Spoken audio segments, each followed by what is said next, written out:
Hello. Oh, right. Well, we've got. Hello, Dino. Hello, Hal. We've got a bit of audio in there. I'm just setting up a different streaming setup because here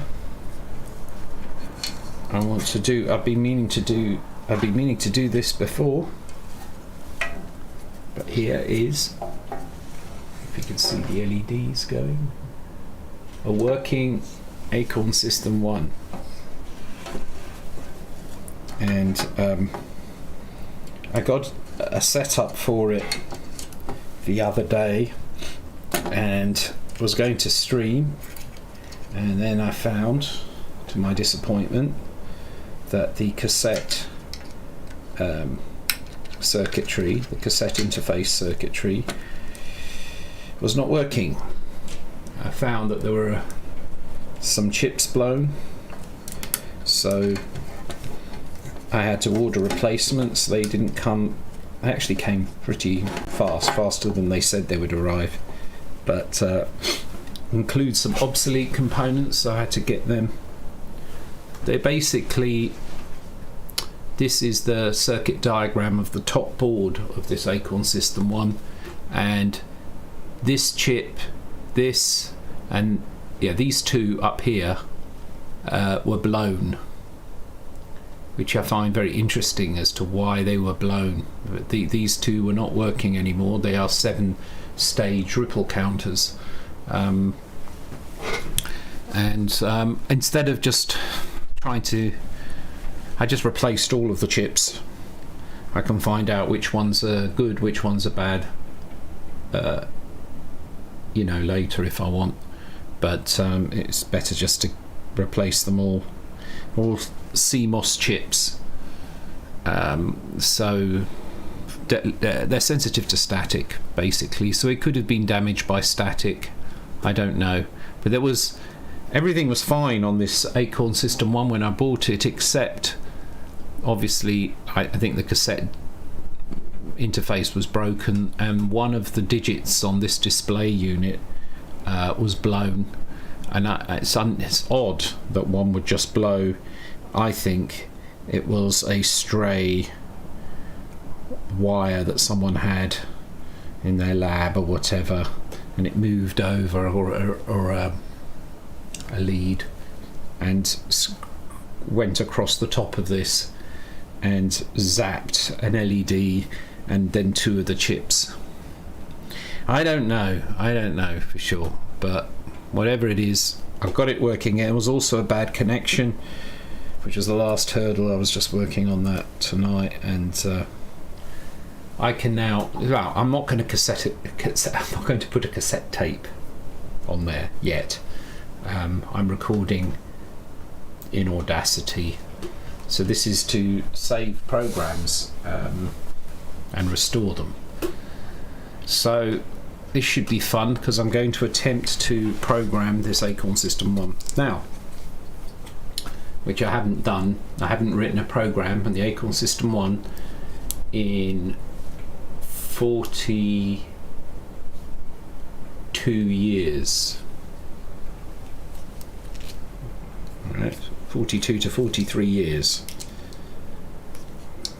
since I've written a program on an Acorn System 1, because this was the first computer I ever owned. Then I went from here to an Acorn Atom, and so when I had the Acorn Atom, I stopped programming the Acorn System 1. Don't know whatever happened to that one. This is one off eBay. If you want more information on this precise one, you can go to the Wikipedia page on the Acorn System 1. The pictures in there are the pictures of this very specific one, this exact one, by coincidence, when I got it off eBay. So I made this. What is this? Well,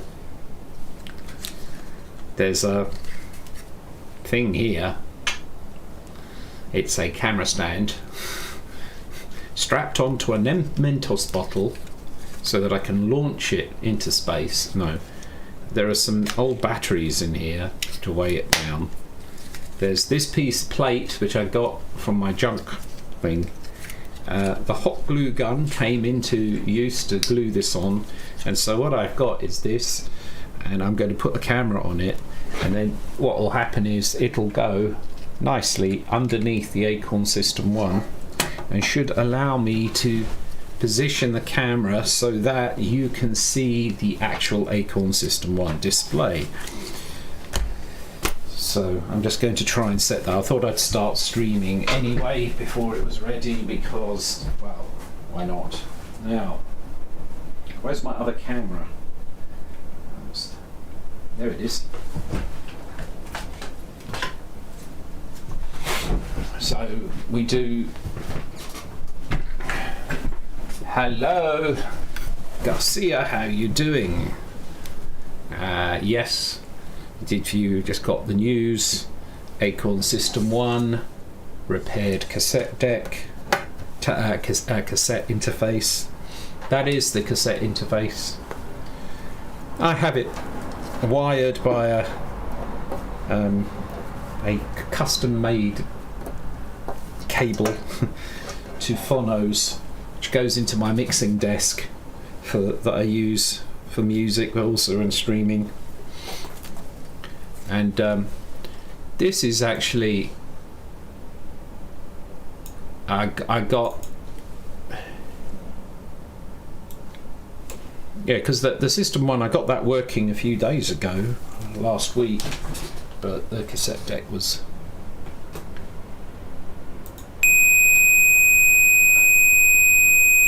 Whoa, that was a bit loud, wasn't it? Sorry about that.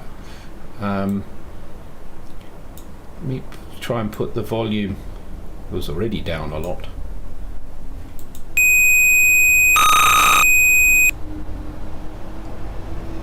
That is really weird. Oh, okay. Sorry about that. Yeah, it's actually not gone down at all. So obviously this little thing here doesn't actually do any good. On the playback volume didn't work. So I need to figure out something about that.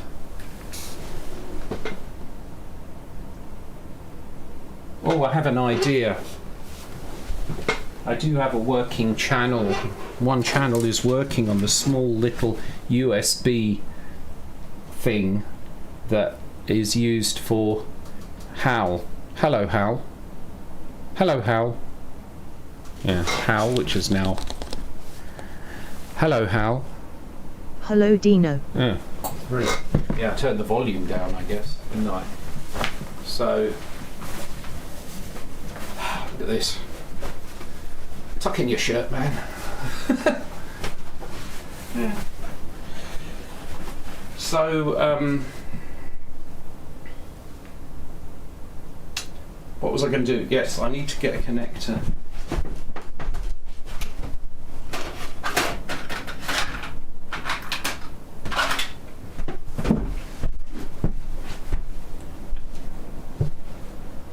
And I'm going to plug this in here. Well, it's in. So maybe in theory I can take this guy and plug it in. The only question is if it's going to work. So just bear with me a moment while I test this out, because this way, if I get this to work, then it means that the thing is though, you won't be able to hear it, so it's kind of, that's a shame. You need to be able to hear it, don't you? But you don't want it to be sort of like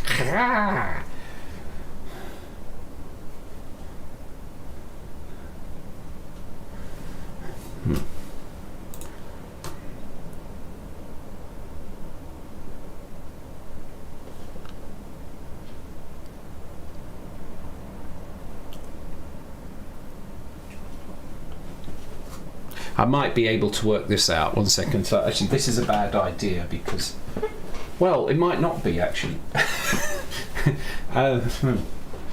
Hello Dino.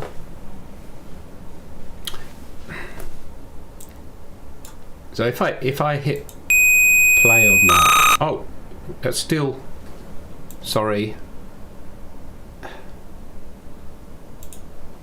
So if I hit play now, okay, you can't hear anything.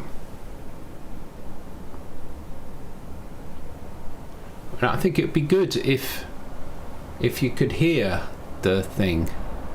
So let me put this on loop. Let's put this on looping.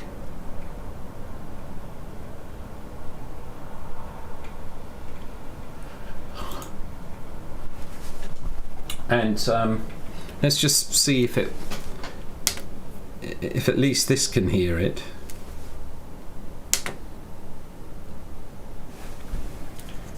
Now that didn't work.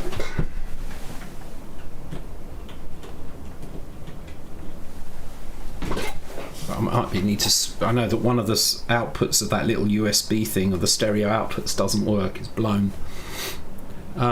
So probably had the wrong one. Yes, it loaded. Yeah. The problem is you can't hear it. So let's see if we can fix that.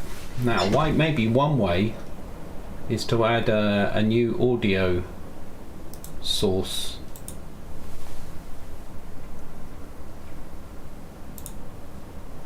Oh, no, there's an audio output capture. That's cool, that's what I want. An audio output capture of... Oh, this is nice. Oh, I like this a lot. Maybe that's a new thing. Wow. Wow. Wow. The claw properties. Okay, so where was the... Oh, right. So when I've added that, I can scroll down here and it's...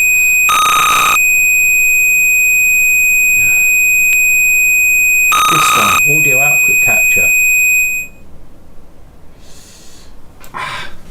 Sorry. I had no idea. I'm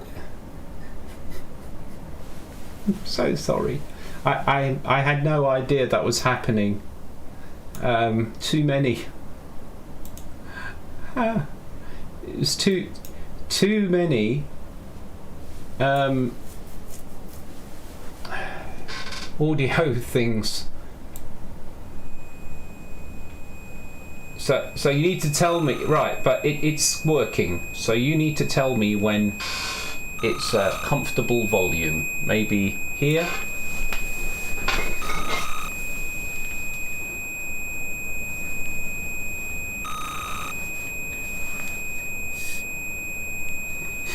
Is that comfortable? Because I can't hear it, you see.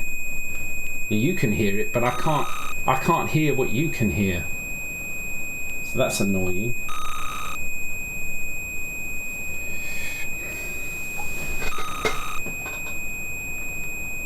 I need a splitter for that. I could figure that out.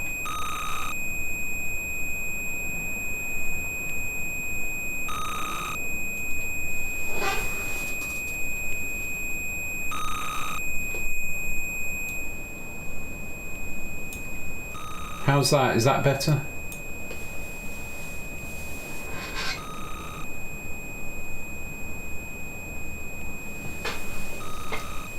Okay, so cool, thank you. I'll stop this now.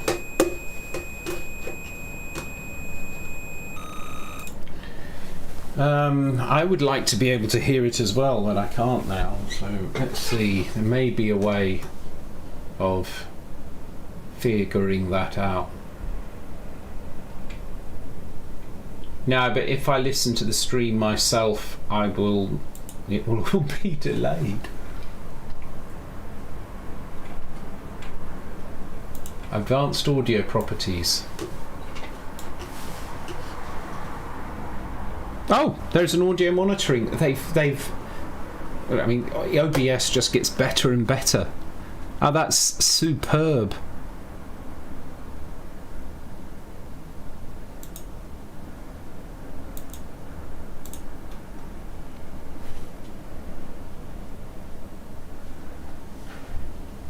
Hi, this Sangra. How are you doing?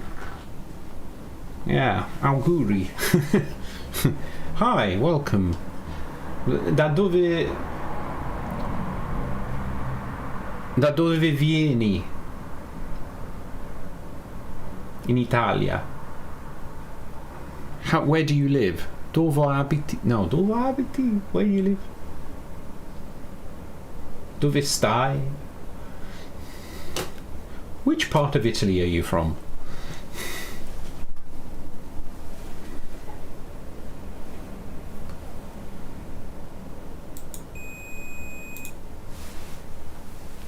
Now, I don't think I can hear anything at the moment. Hello, Hal? Hello, Hal? Hello, Dino. Hello, Hal? Hello, Dino. Okay, so I think that's good. Dove abiti? Okay. It's a little awkward with the dove abiti. That's why it felt a bit awkward, but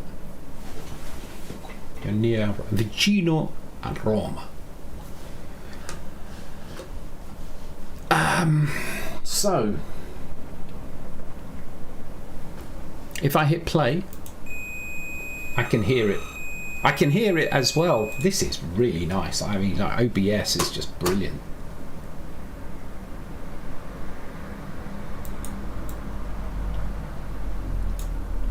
Okay.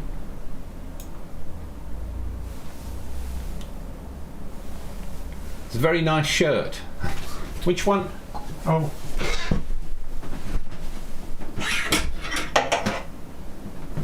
This was the shirt I was supposed to give away to people who beat me at Kickoff Revival. And then it all went wrong. The other day. So I'm afraid that never happened. There is only one. This is the only one. But I do like the irony when I wear it. I've beaten Dino at his own game. Dino Dini's Kickoff Revival. That's a drawing thing up there. What else have we got?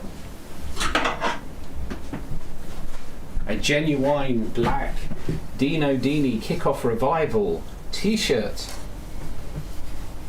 What does it say on the back? The spirit of football.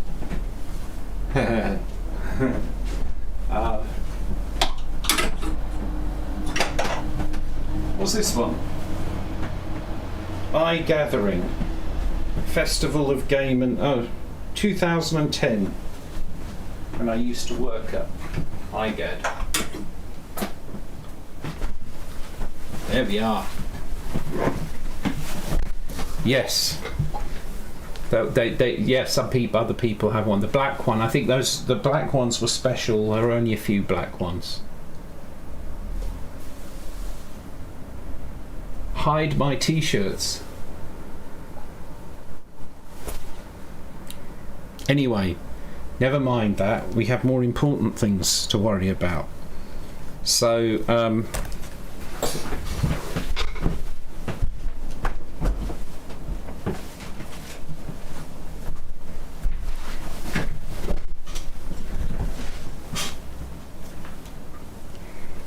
it all went wrong the other day. I'm still working on the mandolin part for that track. I think I might do a live video for that one. You're on your own.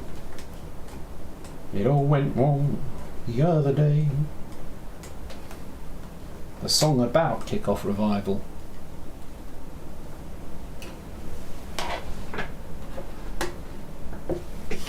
Yes, I had a little bit of an accident with the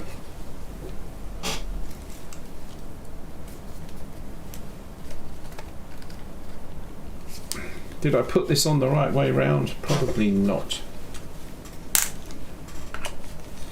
So what am I doing? What contraption am I making?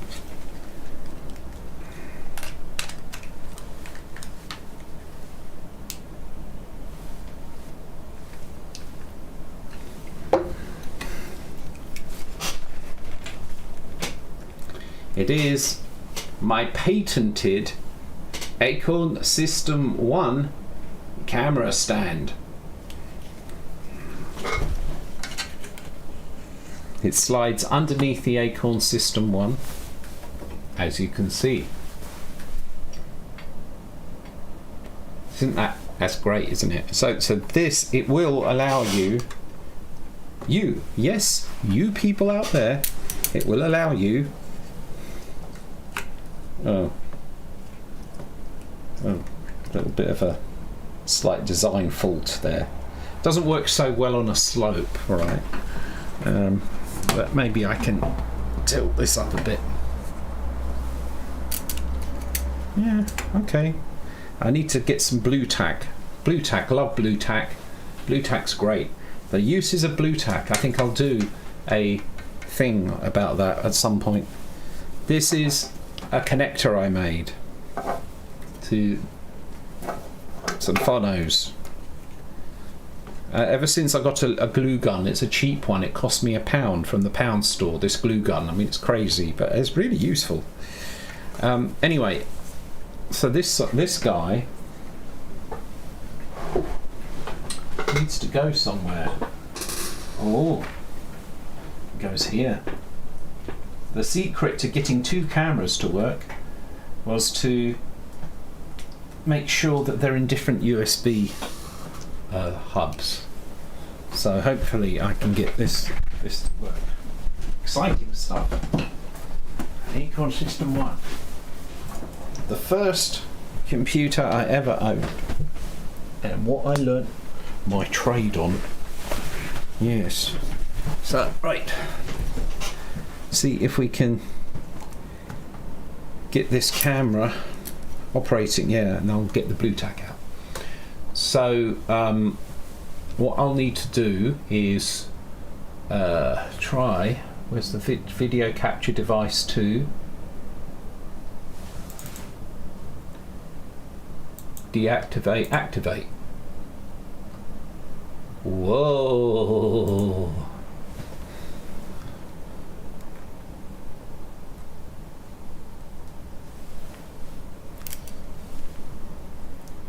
And there we go.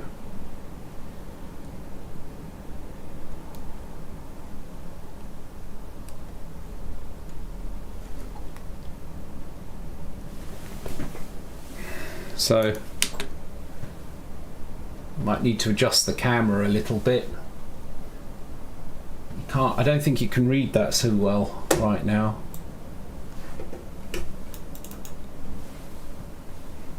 It's 000, so some little bit of adjustment required here on the camera.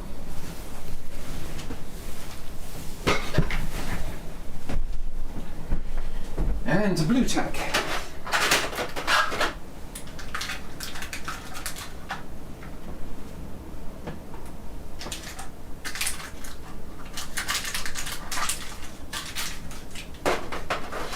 I have some blue tack that I got in while I was living in the Netherlands, and it's white, so I guess it's white. That would be white tack. Yeah, this is how far I got the other day.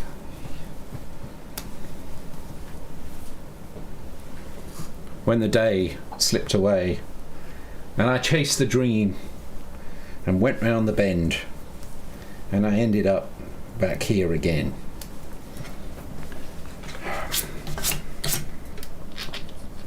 Bit of blue tack. Great for holding your camera in place for your Acorn System 1.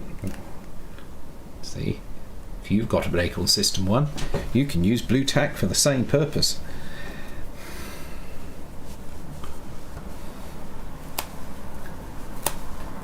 This was the actual blue one. The white blue tack is just sort of sticky all the time. This is the traditional one that you have to do this with. So I'll need to try and dim the camera down so that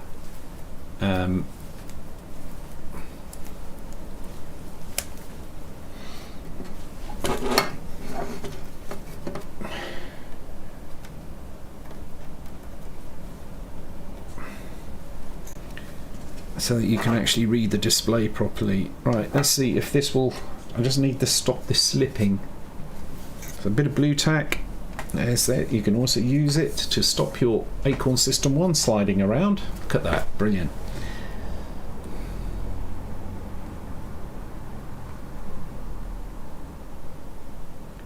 And I think that's about in the right place.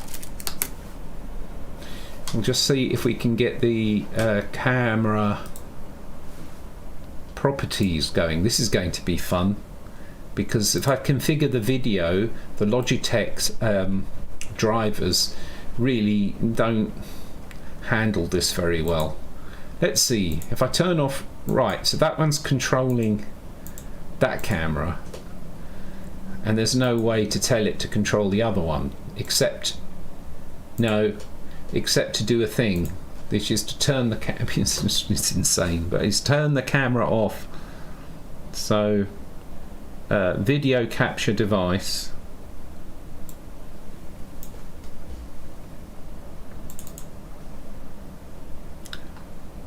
I'm going to turn off my camera. Now that I've done that, I should be able to go and try to configure the video, and then what? Okay, it's still no. It's worse than that. I have to actually unplug the other camera. Okay, this is crazy. So like Logitech wants me to buy a competitor's camera. Configure video. Now that I've unplugged the other camera, there we go. Now I can do this one. Now if I turn off right light, it just deliberately, the driver deliberately makes the picture as crappy as possible, because it wants to advertise the how well bright light works, and it does that by making the camera behave really badly if you have that turned off. It's really, that's the kind of world we live in. Right, so if I make a bigger exposure, we'll get less flickering, but then I need to reduce the gain, and then probably also want to turn off the autofocus, because it just sits there going, I'm refocusing, I'm refocusing, oh, I'm refocusing.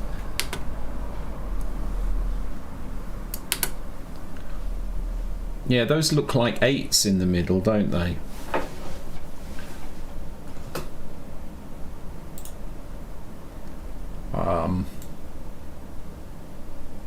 A little less exposure, more flickering, a little less. Oh, you can see it really clearly there. You miss out on the lovely red colour though.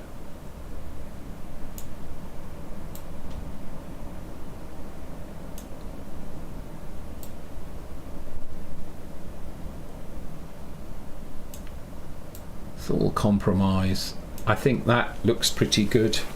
Now I'm just going to do a little thing, which is go to the location 0E and put 0 in there.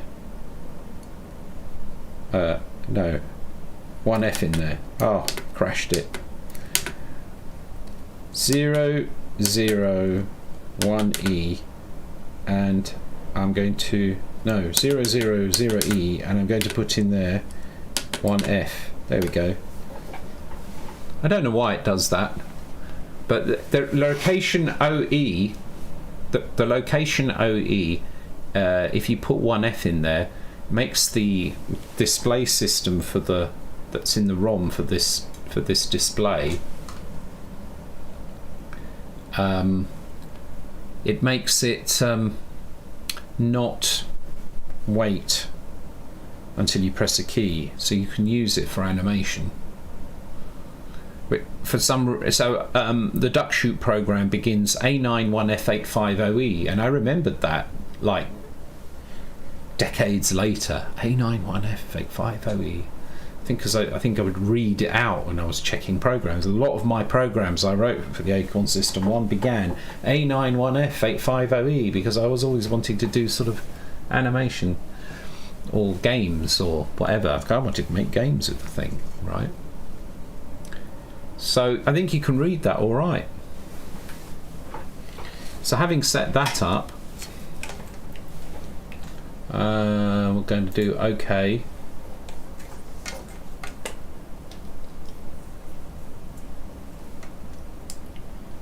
And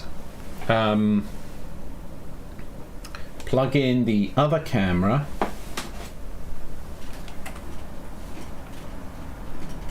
And then I'll try turning the other camera on.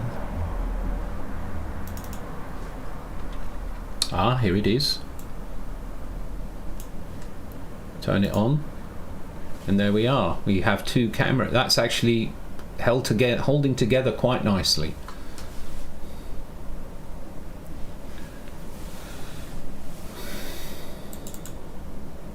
And in fact, I'm going to move you guys and the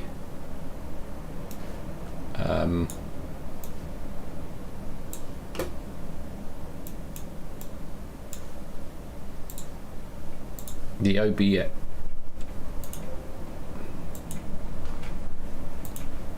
and the OBS app on this monitor. That will help me in front of me. That's good. It's a bit weird, I'm so used to looking up there. And I can just readjust this so that you can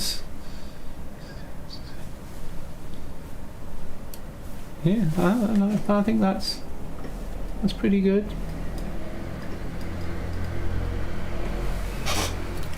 Oh, right. So over here on this part we've got Audacity, so I'm going to use that to record the programs.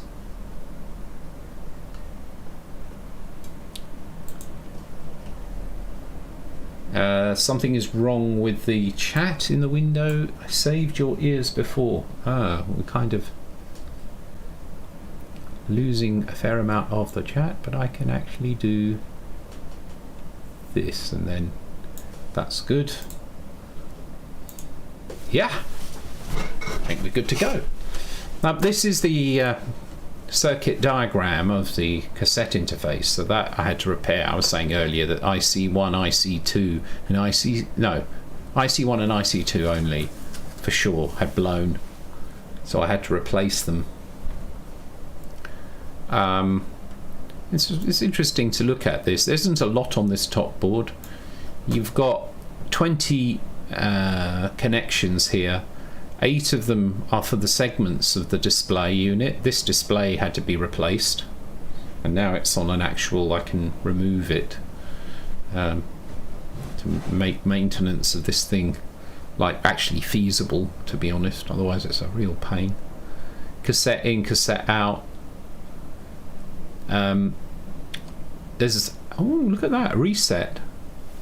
Oh, that's what that, yeah, you can actually have a little reset button. I think it's there if you want, on the top.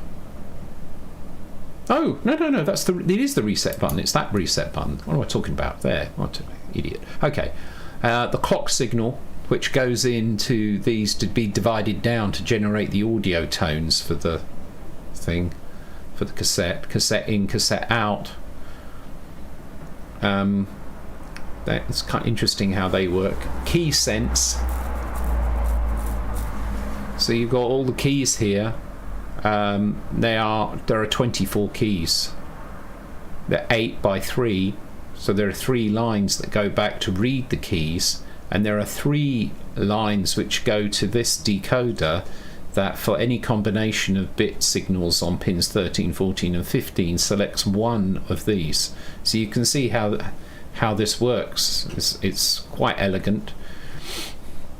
The CPU tells, which is a microcontroller, a microcontroller, just not as micro as a pig, right?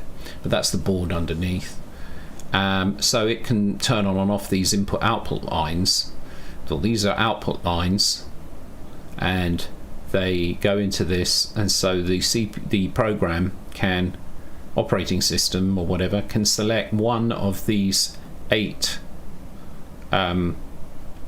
lines to pick which of the 8 digits to operate on, and it can put the segments of that digit on here, and you get the full display by multiplexing, which is why it flickers. It has to just scan through them all very fast.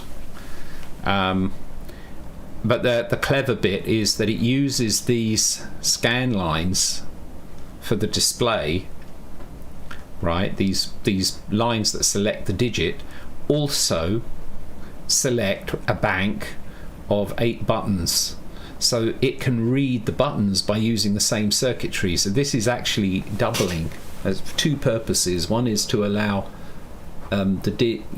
select which digit you're going to show, but it also allows it to read which key is being pressed. Yeah, I will. I'm just showing this off for a minute. Anyway, I am going to start looking at programming this thing. Microsoft Teams, forever there, until I can. Oh, that's better. It's like an eyesore stuck in my eye. So now I'm here. What shall I do? Well, I think a good thing is, let's look at what it was like when I first got one of these. We need the manual, don't we? So the manual is available.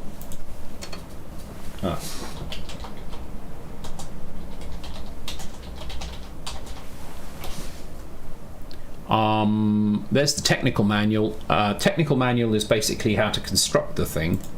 The Acorn System 1 User's Manual. Here it is. This is the only source of this manual I found online. It's a scan of the original manual. It's not normally white on black, but I have a plugin for Chrome which reverses the video, so normally it's black on white. And you'll notice that it's just a straight scan, and so everything is out of order. You have to go here to here to here to here to here to here to there to there to there to there to there, because you're meant to print this out and then staple it together, because that was how the man all the way down, all these, there's 80 pages, and when you get to the bottom you have to come back up this one and then that one and that one and that one. So that was really annoying. So I actually went through and copied every single one of those and cut them out, all 80 pages, and put them into separate PDFs, separate PNGs. I have that somewhere, so I'm just going to look for it. I think it might be in here, and there it is. So now I can go to the first page of the Acorn System 1 User Manual. Now, I wish I had a better viewer, because this Microsoft viewer is absolutely rubbish, because you can zoom in, allegedly, control and the zoom. It can zoom in, right?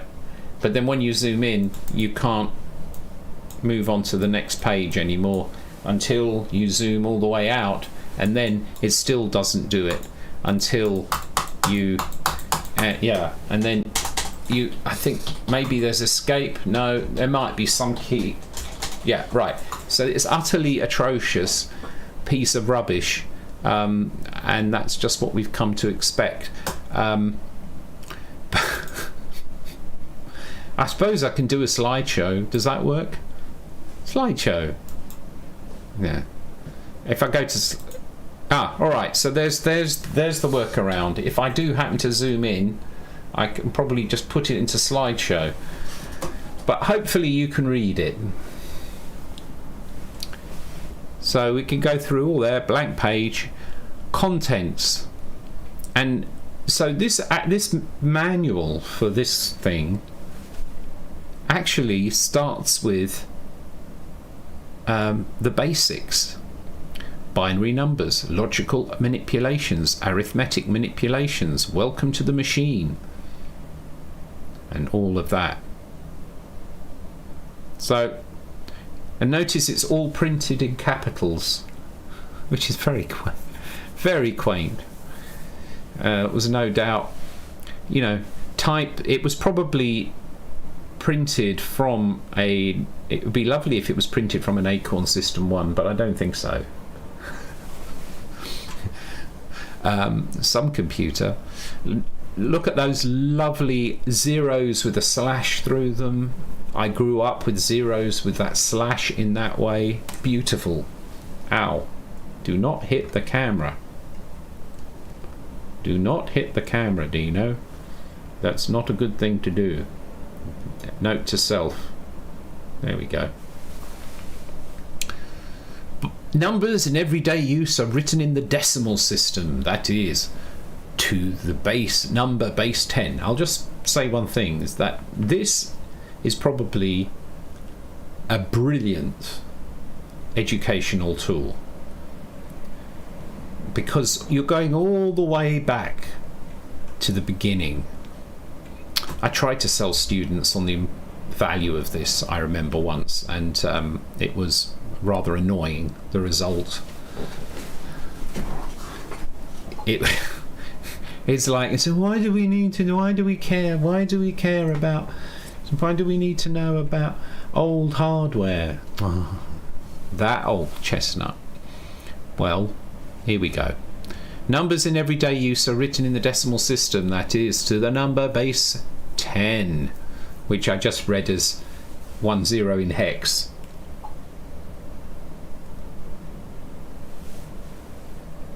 Convert it to a PDF. Sure. We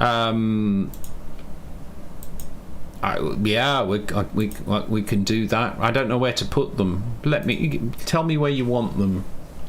But I mean, yeah, I think it's probably okay. I was thinking copyright, but it was copied. So numbers in everyday use are written in the decimal system, that is the number base 10, not 10 in hex, which is immediately how I read that. But anyway, a positional notation is used representing 1, 100, 2 1 zeros, and 8 ones as the symbol, representing 1 hundreds, 2 tens, and 8 ones as in the symbol 128. Bit confusing. The rightmost, i.e. least significant digit, is in the, so that will be where I learned the term least significant, right here when I was 13. Digit is in the units column, the second in the tens column, and the 1 in the hundreds column, and the value of the symbol 128 is evaluated as 1 times 100 plus 2 times 10 plus 8 times 1. We all know this. Similarly, 1024 is evaluated as, another example, which is more conveniently written as 1 times 10 to the 3 plus 0 times 10 to the 2 plus 2 times 10 to the 1. And 4, there's a missing plus, times 10 to the 0. So look how much I was learning here at the age of 13. Oh, scientific notation. That a number to the power of 0 is equal 1. Lovely stuff. Using the mathematical shorthand for 1000 equals 10 times 10 times 10 equals 10 to the 3. wonderful explanation, and consistent. And the convention, any number to the power of 0 is 1. They even mention that. Do not hit the camera, Dina. I can see this kind of, my Italian gesturing hands are going to be in trouble. I'll work it out later. I mean, I can get by with this for now, right? So, but thanks. The convention anyhow to give a consistent method of evaluating such symbols. So 1024 can be written in columns. 1024. There's a big chunk of the mathematics syllabus for people just there, and evaluated, obviously, the basic arithmetic, and evaluated as 10. You see, I love the way this makes no assumptions. If only they taught like this all the time. You have your students and you teach your students and you don't make assumptions. Always able to go back to the basics, when that's the way I used to teach. Maybe I was inspired a little bit by the way I learned. I don't know. I think it's beautiful. Really is. And evaluated as 1 times 10 to the 3 plus 0 times 10 to the 2 plus 2 times 10 to the 1 plus 4 times 10 to the 0 to the base 10 to the base 8, 1024. So now I'm learning about number bases, and I'm only like 3 sentences in. This is so good. It's so good. Do you see what's happening?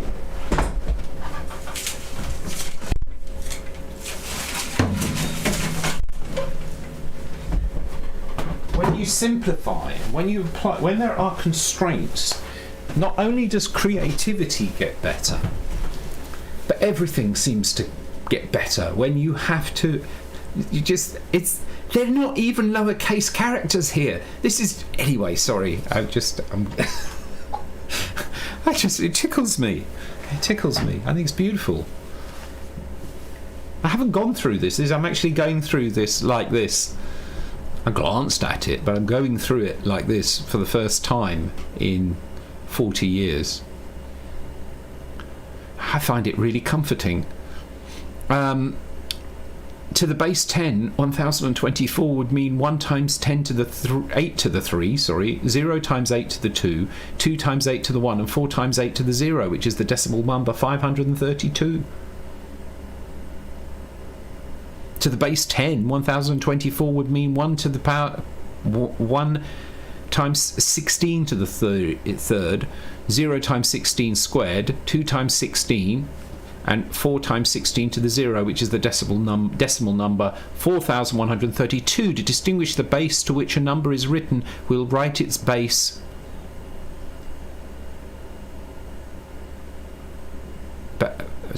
stray apostrophe after it as a subscript 1024 10, and now we can write 1024 in base 8 equals 532 in base 10, and 1024 in base 16 equals 4132 in base 10, and 1000002 equals 128 to the base 10. And so now we've arrived at binary. This is beautiful, really is. Just as base 10 has the name decimal, base 16 has the name hexadecimal, base 8 has the name octal, and base 2 binary. These 4 bases are in common use with modern computers, especially hexadecimal, hex, and binary. Octal is a little out of flavour. Computer science, they don't bother with this. They just assume that you know it. But there's something we miss. It's like, how many computer science people, modern ones, have any idea that the chmod command uses octal? The chmod command in Unix is so old, it predates the use of hexadecimal. Knowing this stuff is actually useful. The whole story there is that, you know, when you're working in binary, because the computer works in binary, it's good if you're working actually close to the machine to be able to see a number and know what the bit combinations are. So if you're doing that in decimal, it's rather awkward. I mean, if I say to you the number 14, right, then you might, immediately go, well, that is 110. Which one? 1101. Yes, sorry.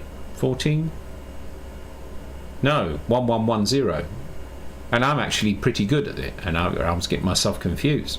I don't normally go from decimal to binary. If you say to me, if you give me a binary digit, a hexadecimal digit, I can visualize the 4 bits that make it up because I've done it so many times. But it's a lot easier if you group sets of bits together in a digit. So we only had the digits 0 to 9. So if you want to do something that's more easy to grasp than binary, I mean, binary is a pain, right? If we just had to go around, could you imagine doing your colours in web programming, which uses hexadecimal? Why? Because you've got a red channel, or a green channel, and a blue channel, and each of them has 8 bits, and so you have 2 hex digits for each one, and it all fits in nicely. Could you imagine if we had to do that in binary? We'll need the colour 101 11001 0000010111111. Yeah, okay. Yeah, it's going to be pain, right?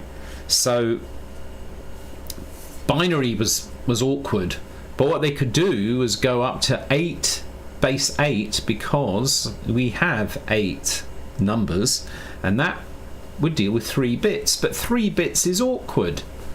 So a byte would then be 3 bits, 3 bits, and 2 bits. Right, so it's better than using binary, and it's better than using decimal, but it's just awkward because it's not a multiple of 4.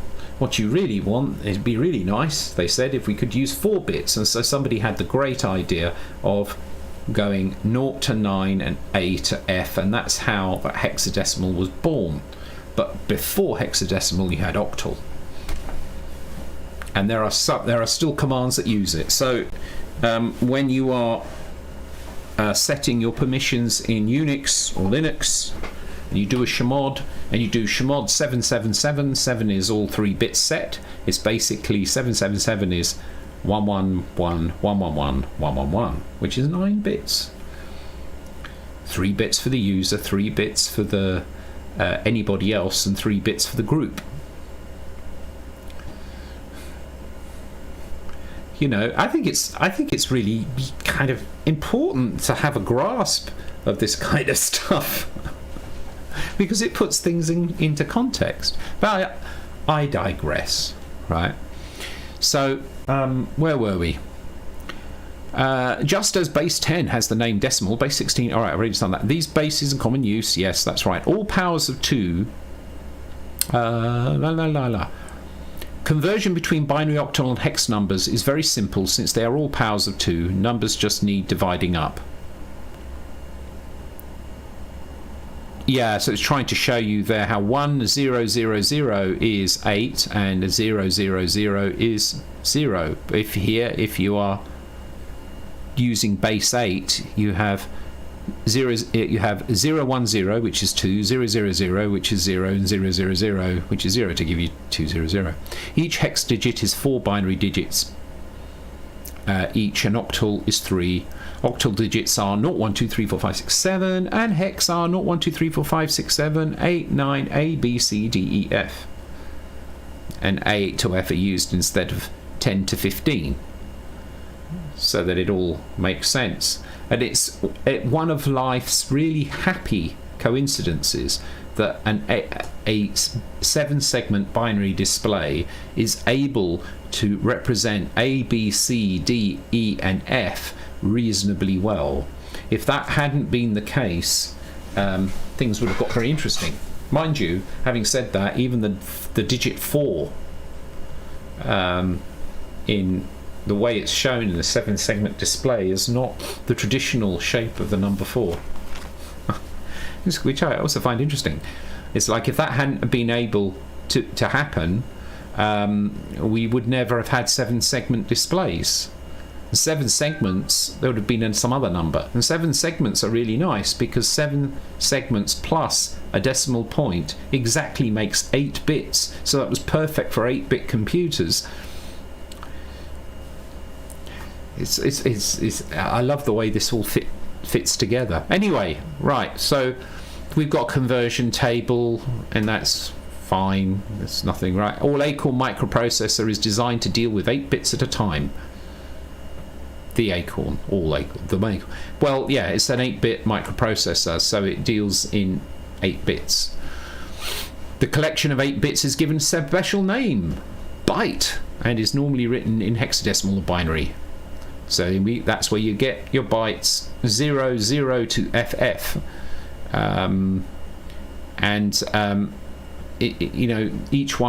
Each hex digit actually represents a nibble, and that is not a joke. The nibble, spelt with a Y, is I think optionally spelt with a Y, is half a byte. So one hex digit is the same as a nibble. The microprocessor can immediately carry out the logical and exclusive OR and OR functions on all 8 bits simultaneously using the following truth tables for each bit symbol. Wow, that moved on pretty fast, didn't it? And the funny thing is, there's that representation of this, right? What it's just said there is actually really valuable. It's showing you how you can combine 8 bits from 2 registers or 2 places, whatever, together, and it does the operation on all the bits simultaneously. When you think of it that way, it's like, oh, you mean like parallel processing? Now, we don't think of it like parallel processing.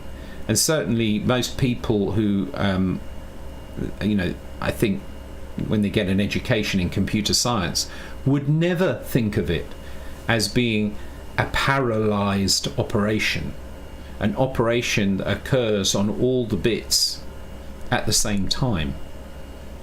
It's just considered to be an operation. It's something that affects a number, and it just does that. But when you are working so close to the hardware as this, it reinforces a very interesting point, which is you've got the bits in your registers, and there are certain operations that can be executed on all the bits at the same time.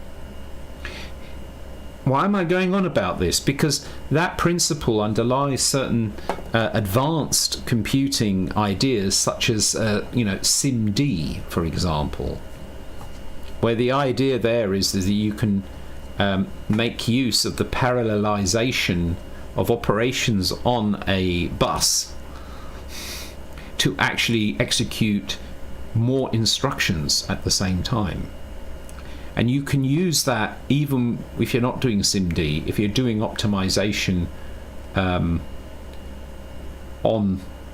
a CPU directly, like they do with in the demo scene, where they do incredible things with very small amounts of hardware. All those competitions, they're crazy. What people manage to fit into 4K of memory is just beyond the pale,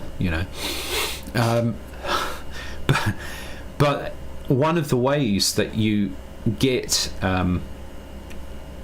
performance is by relying on this principle that in the end this is a bit manipulating machine, and there are some operations that apply, they actually run in parallel, in effect, all 8 bits at the same time.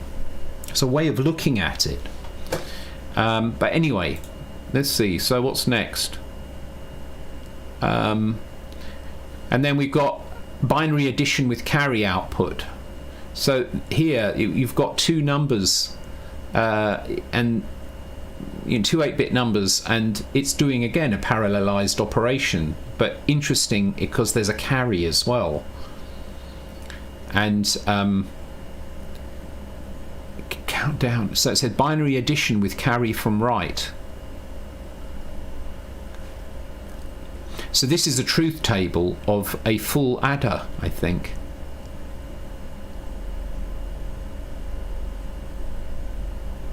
That'll be a half adder. This is a full adder, because you have as an input also the carry. So inside the microprocessor there is just logic gates that do this operation, that fulfill this table on a bit by bit basis.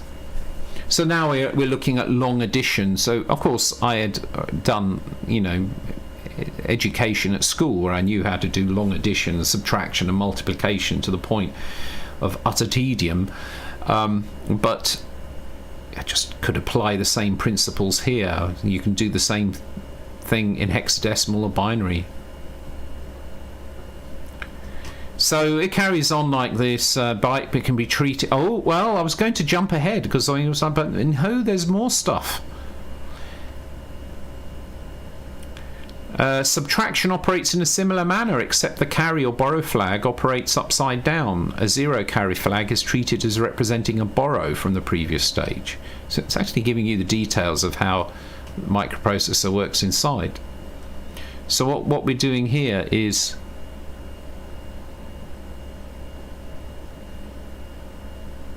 okay, not quite the result one might have wished for. Superficially, this occurs because of the hardware implementation of subtraction. A subtraction p minus q is regarded by the microprocessor as the equivalent to p plus minus q, because there is a simple way to generate the negative of a number. The ones complement, so now we're learning about ones and twos complement. Ones complement of a binary number, where was that? Ones complement of binary, where I've lost my page, sorry. If one's complement of a binary number is similarly generated by exchanging zeros and ones. So if there's a 0, make it a 1. If there's a 1, make it a 0. One's complement would mean that if you have the number 0, you can create a minus 0 by simply reversing all the bits. But this is not as nice as 2's complement, and so right here you get an explanation of why 2's complement is the system that is used and what 2's complement actually is. So it says if we were using 1's complement, we should get 0 on addition, and it says it doesn't happen until we add an extra 1, and then you do. And in fact, we treat the output carry as indicating the absence of a borrow from the higher orders. The number, well, this is a little tricky to follow, but then the argument, the number 1's complement plus 1 is called the 2's complement of a number. And so there we are. I learned about 2's complement. Well, the point here is that if you take the number 0 and you subtract 1 from it, you get minus 1. But to the computer, these are just bits. What you actually get is like rolling back a clock, or if you go too far on get all 9s on a counter, like the old-fashioned, you can clock it and it goes all back to 0 again. Or you can go in reverse and you go back from 0, you get all 9s. In hexadecimal, you'll get all F's. In binary, you'll get all 1s. So if you've got minus 1, would be in binary 1 1 1 1 1 1 1 for, that's fine. Now if we take that and reverse all the bits, then we get 0 0 0 0 0 0 0, and we add 1, we've now got 1. So to change minus 1 to 1, you reverse all the bits and you add 1. And see, the great thing about that is it just works. If I have, without complicating the hardware, if I have 0 and I subtract 1 from it, then I end up with minus 1 represented as all 1s, and then I'm going to reverse that and add, I'm going to reverse that and add 1, and I end up with 1. So what did I do? I took 0, subtracted 1, got -1, and then reversed the sign and ended up back at 1. And it just works beautifully without any need to put special circuitry in for handling negative numbers. And I wish more people understood that. I know that a lot of people don't understand that because they wave around the C programming standard. I'm thinking of certain people I've encountered on IRC once. They wave around the C standard as if it's meaningful, and they say you cannot rely on the behavior. It's not a given that a microprocessor will use the 2's complement number system. Yeah, okay, technically that's true, but you'll have to go a very long way to find any kind of computer that doesn't use 2's complement. It's probably a very old computer made before 2's complement was invented, maybe. I don't know. So anyway, binary coded decimal. And so really the point of binary coded decimal is that you just use hex numbers and you don't use A, B, C, D, E, F. And they mention this because there is a mode in the 6502, which is incredible that they put it in, where it can do binary coded decimal arithmetic. When you put 99 in hex in a register and you switch it to binary coded decimal mode and you add 1 to 99, and you will get 00 because it will clock it. A byte can only have 2 digits in it, and the digits don't go 0 to F anymore, they only go from 0 to 9. So I never used that. I don't know that it was ever really used a lot. I suppose its purpose was just to make it a little bit easier to do straightforward arithmetic. I don't know. So then it talks about how it works. You've got memory and the arithmetic logic unit, and I'm not going to read all through this point. Well, no, that's the thing. Maybe I should, because there's useful information in here. To carry out the above operations, the microprocessor has an internal arithmetic logic unit, ALU, whose output is sent to an internal register of 1 byte length called the accumulator. Nota bene here, the ALU still exists in all microprocessors now in one form or another, and the idea of a single accumulator called A is actually, you could say, an inspiration for RISC architectures, because the 6502 was a very simple microprocessor, very lightweight instruction set, very few registers. In a way, it was way ahead of its time. Other microprocessors like the 68000 later, but I believe also the 6800, which was the 8-bit predecessor, had more registers in there. I believe. I never actually really programmed the 6800. I almost did. That's another story. Anyway, right. So the point is that everything is, even though it's ancient CPU from like over 40 years ago, some of the principles are very much the same, and in some ways they're up to date, which I find kind of funny. This register also acts as one of the operands, the other being drawn from the memory external to the microprocessor. Look, there is a lowercase character in here. It's funny. They've got a mu, lowercase Greek letter, which they use to represent micro. So they write microprocessor as this mu processor. It's kind of weird. I've never seen it like that anywhere else. So memory external to the microprocessor, which is connected to the micro P by 8 lines, called the data bus. And so now where it's introducing the idea of the 8-bit data bus that goes between memory and the computer, the CPU. Data can be transferred along the data bus in either direction.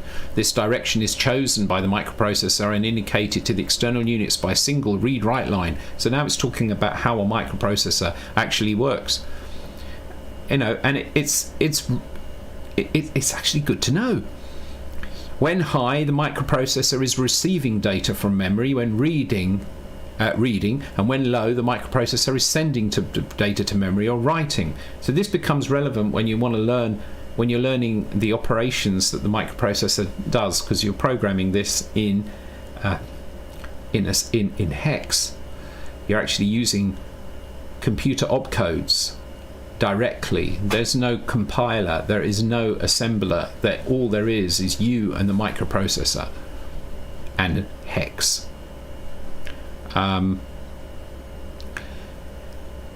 So this tells you that there are instructions that load things from memory and instructions that store things to memory. All information used by the microprocessor travels along the data bus, including the instructions, so the microprocessor knows where instructions are.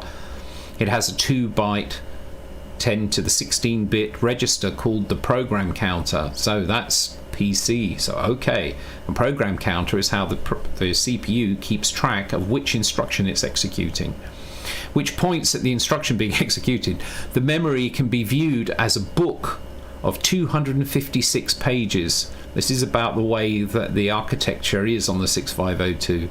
256 pages. The particular page being decided by the most significant 8 bits 15 to 8 of the 16-bit address, each page containing 256 bytes, the particular byte being decided by the least significant 8 bits of the bit address.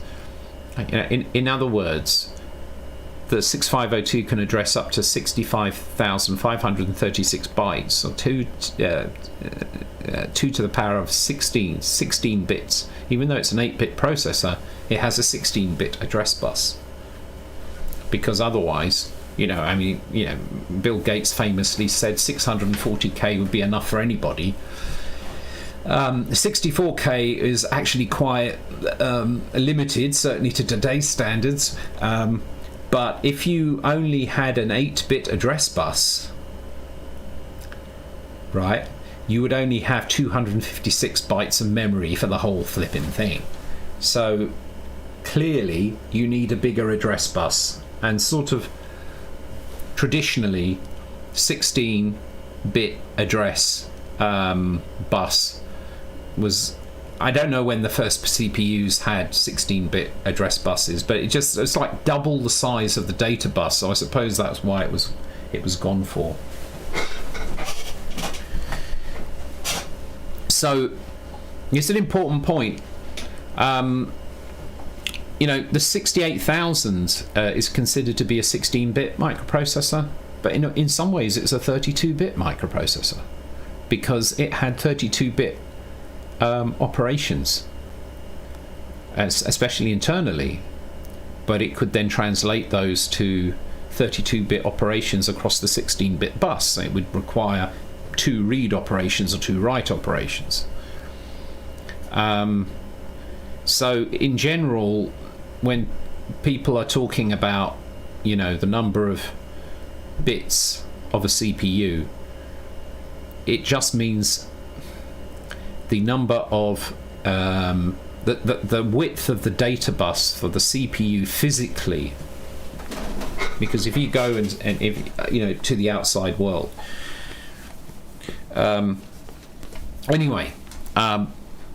so what you have are 16. So yeah, I said 65536. That's 256 times 256, because that's makes sense, because 256 is 8 bits. You have 8 bits times 8 bits. 256 times 256, 16 bits, and that's where you get your 60. The Commodore 64 was named after that, 64K.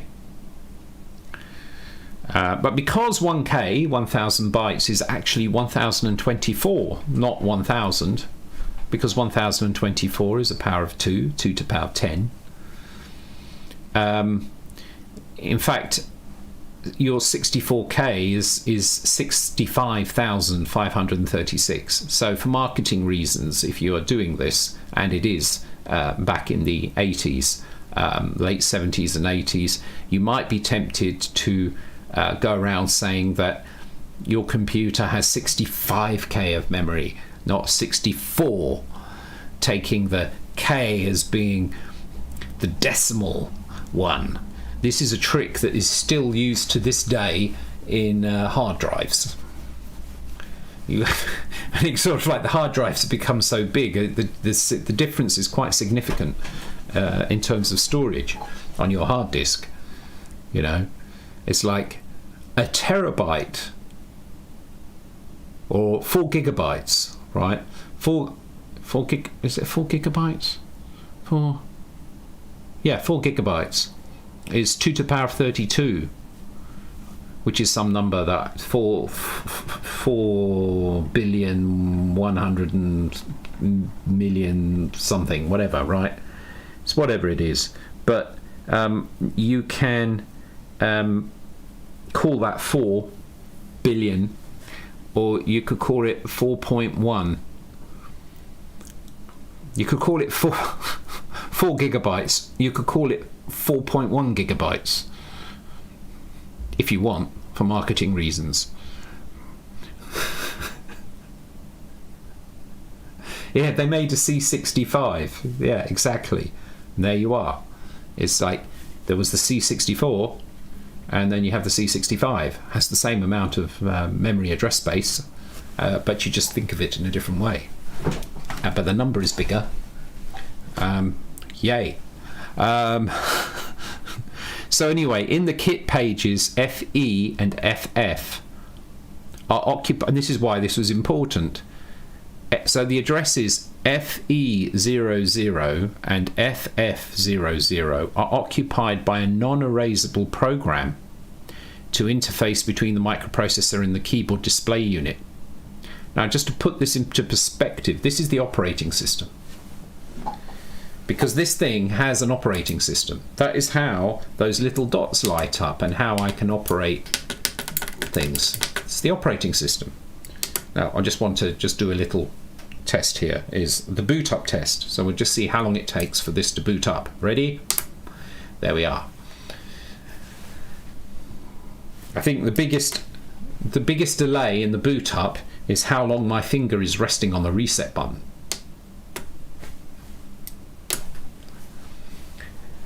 I think that now that computers are 20,000 times faster than this computer, we should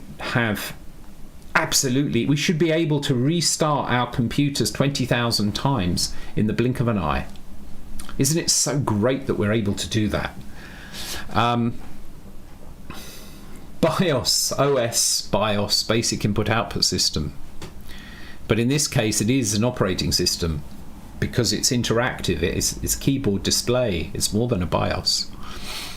Just to put it in perspective, the entire operating system for this Acorn System 1 is 2 pages, that's 512 bytes. Right? And that's everything. That's the ability to enter in, scan through the memory. As we can see, we're looking through memory here. That by the way, this 0, 1, 2, 3, 4, 5, 6, 7, 8, 9, A, B, C, D, E, F in there, I put that in as a test for the cassette loading. So I can reload those 16 bytes without needing to type them in again. So it's just interesting point. The entire operating system of this machine is 512 bytes. That's what they've just said, and it sits at the top of memory. The monitor commands, and now we get the education on how this operating system works. Okay. Oh, this thing here is showing you 16-bit address, gives you 1 byte of data. So, okay. The first feature of the monitor is the memory inspector modify. Control, switch on and press. Modify, control, switch on and press the reset button. Okay, I think there should be a line break there. Okay, so we do that. And it's showing you 8 dots. And the 8 dots are arranged in the following way. The first character, or the 8 characters displayed, the first character is the mode. If I press A here, I can see there's an A in the first digit. And so I'm in the address mode. Well, it's actually the modify mode. But it's kind of not easy to make an M. You can argue that that A could be a bit like an M, but it's saying A for address. That's the way I always thought of it. So you've got an address, and then you've got 3 X's, so that's 020F is the example. This is the address. There's a dot, and then the last 2 digits of the data in that address. Then press the modify key. So we do that, and there we go. This gets you into the memory inspection and modify mode. The mode indicator shows an A for alter. Okay, that's why it was alter. All right. The first phase of A allows you to choose any address in memory. So, okay, I can choose my address, 0200. There's a reason I picked 0200, because that's where normally your programs begin, and you have 512 bytes to write your program in, because the first 2 pages of your 1K are usually used for variables, bottom page, and then your stack. But I guess you can cram stuff into that as well. So now press the keys FE00. FE00. I'm just going to point something out though, this beautiful interface, because you see I just type in FE00. But you see that there's no cancel, there's no OK, there's no backspace. But you can type in any number you like, because it just scrolls it across and discards the digits at the end. This is a beautiful thing. Now, why is it that when you go to a website where you're expected to enter into somewhere, say a 6-digit number, they never use this? It's so simple. You just keep banging away until you get the number you want. Oh, I made a mistake. Just type it again. 456. No, I meant 4567.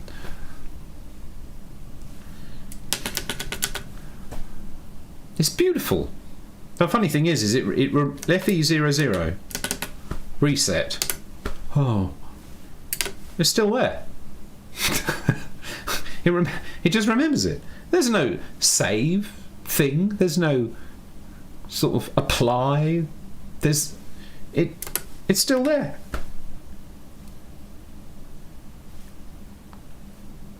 There are lessons to be learned from this in user interface design. Anyway, type it in and it's showing you how that works. Okay, and so you end up with FE00 in the display. Press any of the 8 command keys. It doesn't matter which. Oh, I didn't know it didn't matter which, actually, because I always press the same one again. And you can inspect the context of this memory address, and so there's A0. Now A0, if I remember rightly, is the load X instruction. So load the X register with something. We're going to see if I remember. I'm pretty sure it was load X. Wow. 06. I think it says you push the up arrow, I get to the next memory location. So that's a FE01. So yeah, that's the same as in the manual. This is actually the operating system. We're looking at the 512 bytes of the ROM that's on the lower board here that contains the operating system. So I read that as A0 is load X with the number 6. If I push down, I can go right, so I can go up and down. And very interestingly, if you go back a little more, you can see it says FF.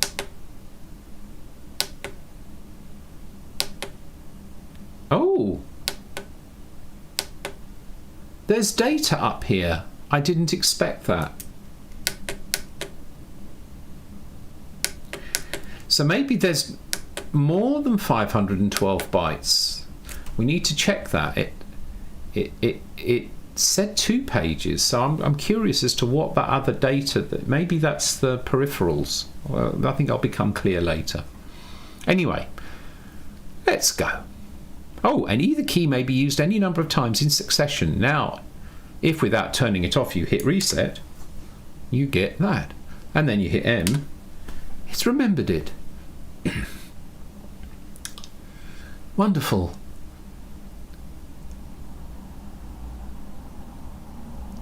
To inspect memory, now enter the address 0030. Okay, so 0030, and then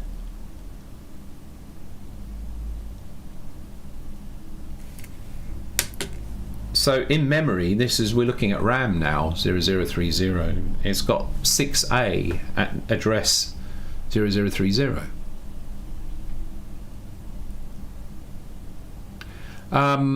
Is an address in the alterable section of memory. Pressing digit keys will now cause the information in 0030 to change. What happens at FE00? Yeah, right, okay, so basically what it's teaching me, there's read-only memory. I can put anything I like in here. Notice that when I'm changing the digits here, it also works by the same principle, that it just wraps it around. If I try, hit M, I can move my memory to the ROM. I hit M again, and now if I try modifying, it won't modify because it's a ROM. And literally all it does is it goes through, the operating system goes through all of the attempts to write to the memory, and it's at the hardware level, it doesn't get written. The display is always writing what is actually there. It's literally what you see is what you get. There was no coding work required to implement that, just came straight from the hardware. Anyway, let's go back to 0030. Press 01. Alright, I put that in there. Press 23. Oh yes, I got that. As before, information is shifted. And then I can press up and enter in more stuff. Okay, so that's fine. You can go up and down inspecting and modifying the memory contents if there's no alterable memory. At a particular address, the information will not change. To close this section, we'll make the monitor do a little trick. Oh, it's what I showed you already. I think I didn't realize it was in the manual as well. We'll get an explanation as to why it worked. So I put in 000E. This is a memory location used by the operating system. It currently contains FF. Okay.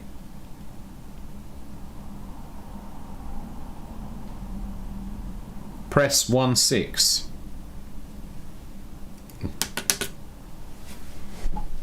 It's going upwards. When I used 1F, it went downwards. We'll get an explanation as to why it's scanning through memory, but literally this is showing you the contents of the entire memory of the whole computer. A bit slowly.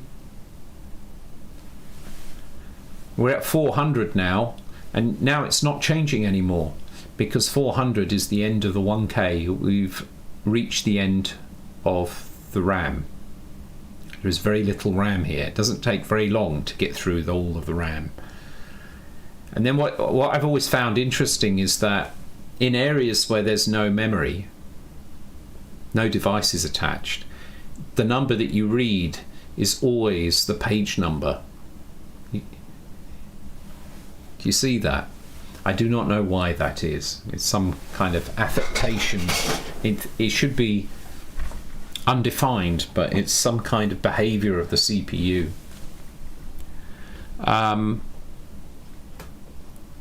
So the monitor scans through memory, successively showing its contents. Where there is no memory at all, you'll probably see the first 2 address digits. It says that. Probably. You will probably see it. At last, a program.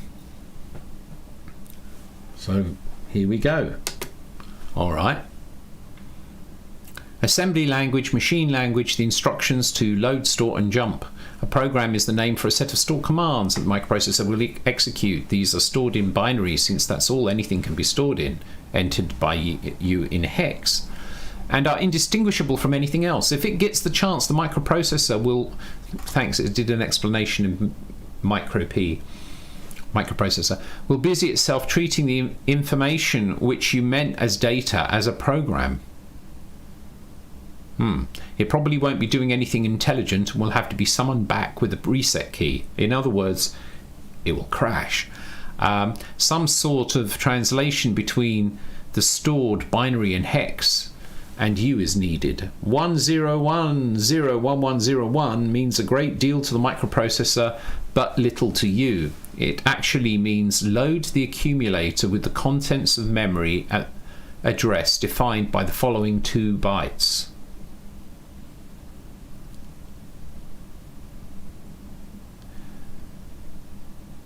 Of the following 2 bytes, that is A9. No. A9 only has 1 byte following, and that loads it from the first page. This is 10101101, which is AD. Yes, I remember. AD will allow you to load the accumulator with a byte anywhere in the 64K memory address space.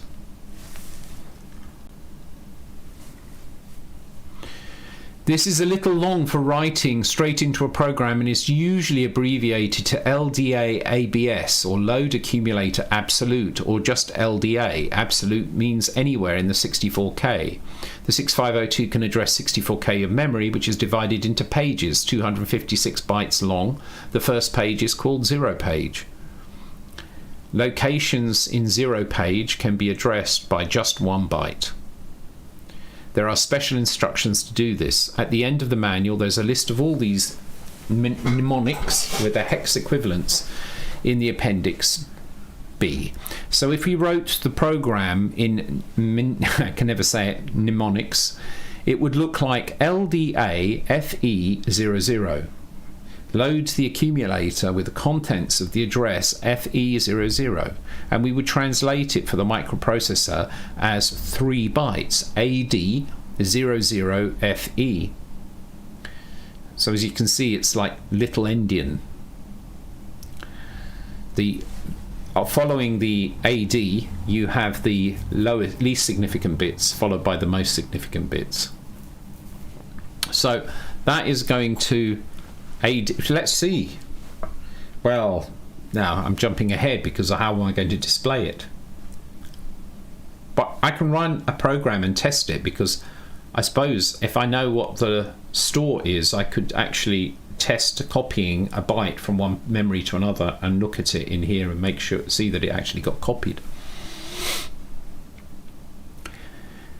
So this would cause the microprocessor to put A0, the data stored in FE00, in its accumulator.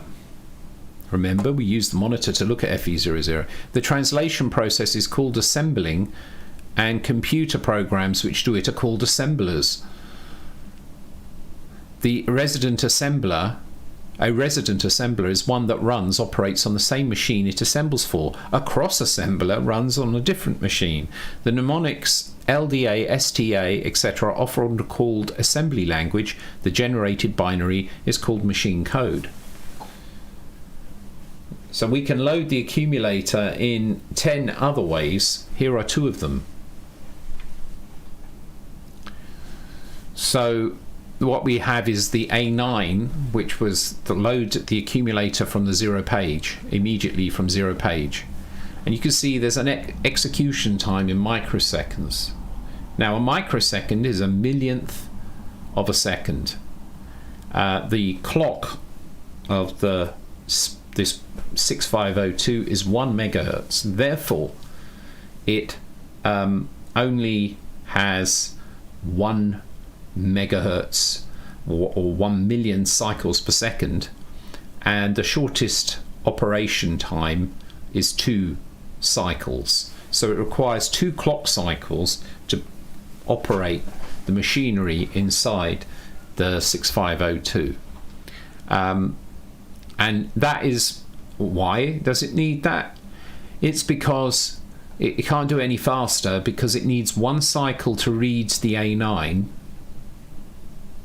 and it needs 1 cycle to then read the contents of the memory at the first page. Now that gives you an idea of that operation. There's got to be a lot going on in the microprocessor to be able in 1 cycle to read that data, because it has to also read it's interesting how it does that, because it has to actually read 2 bytes. So if the total execution time is 2 cycles, it's done more than 1 thing in one of those cycles. Actually, yeah, it's quite interesting. But anyway, LDAZ, it's a shortened form of load ABS. So why? I'm just wondering. Load absolute 0 page. What is the point of A5? I don't remember what the... no, right, yes, A9 is immediate. So that means that's why it's 2 micros. I'm sorry, yes. I was getting ahead of myself. A9 is load immediate.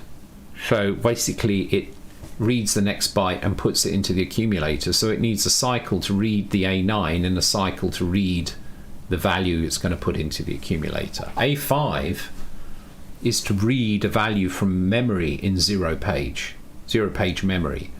So that requires 3 cycles, because it needs to read the A5, it needs to read the address it's going to read, and then it needs to read that address. And so there's 3 cycles required for that. And then LDA requires 4, because it has to read the AD opcode. It has to read each of the 2 bytes that make up the address that it's going to read. So that's 3 cycles, and it needs a cycle to actually read it.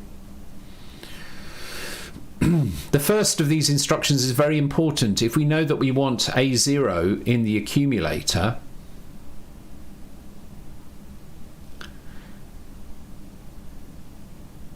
why A0? If we want A0 in the accumulator, then it's wasteful to find a memory location which happens to contain it, since 2 bytes are needed generally to specify where it is. And so we imply by the immediate instruction where it is and actually enter it in the program. Yeah, it follows the instruction. So if I want to put 7 in the accumulator, it's A907. Or with the A91F850E, A91F is put the value 1F inside the accumulator. 85 is store the accumulator in 0 page at address OE. And that's what you get. 1 2 1 2 1 2. Just turn down the microphone a little. Right.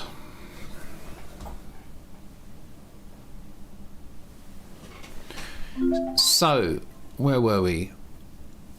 Then we've got 85, so that's store in 0 page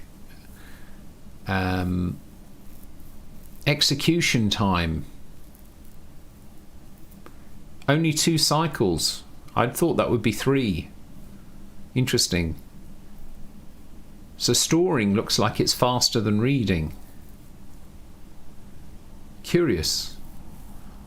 Store a 0 page or absolute is 8D. We can also load the program counter. The program counter is an internal register that points to the next line of the program. The mnemonic for this is not LDPC, because when the PC is loaded with a new value, it gives the microprocessor a different place to look for instructions. The program jumps. So load PC with next 2 bytes is jump. Right. Yeah, exactly. This is referred to as jump absolute, since the program jumps to a new absolute address. If we are not in the monitor and we want to be, jump F04 will enter the monitor. Now what will happen if the following program is run? Well, great, we have a program to run at last. Let's do this.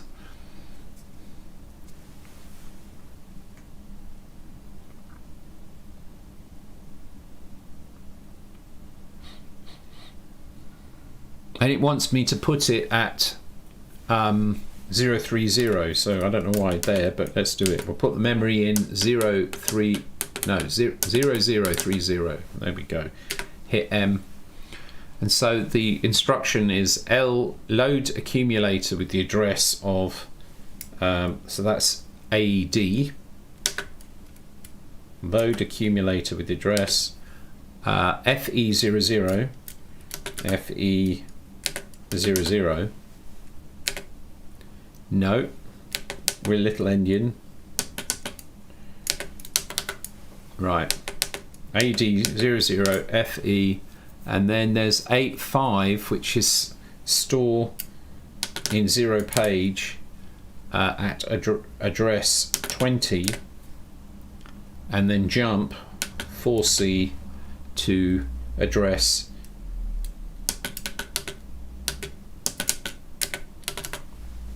FF04.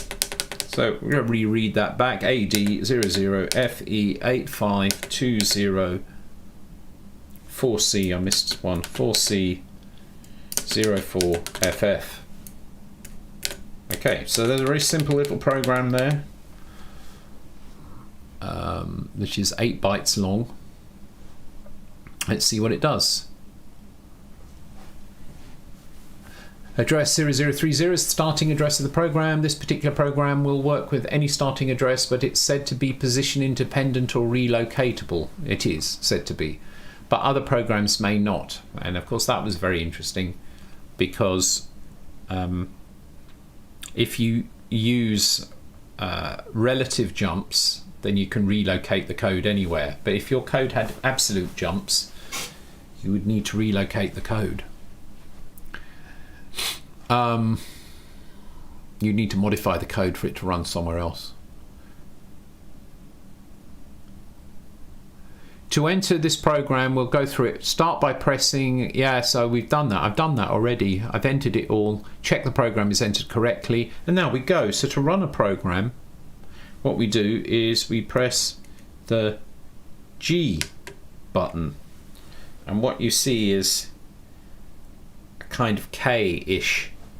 It looks like a weird kind of K. It's more like an H with a hat, but it's a 7-segment display. So, and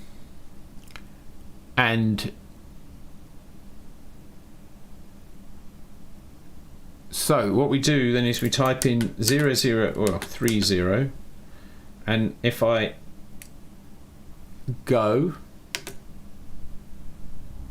it did nothing. That's actually good, because it means it didn't crash. Otherwise the display wouldn't work. Now the program is loaded. Press only once the go key. So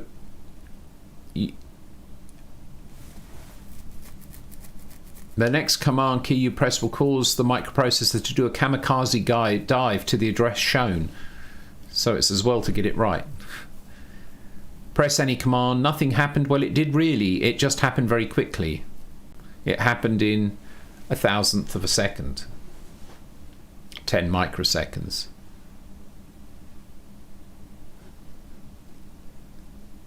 Is that right?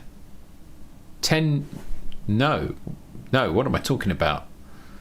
In 10 millionths of a second.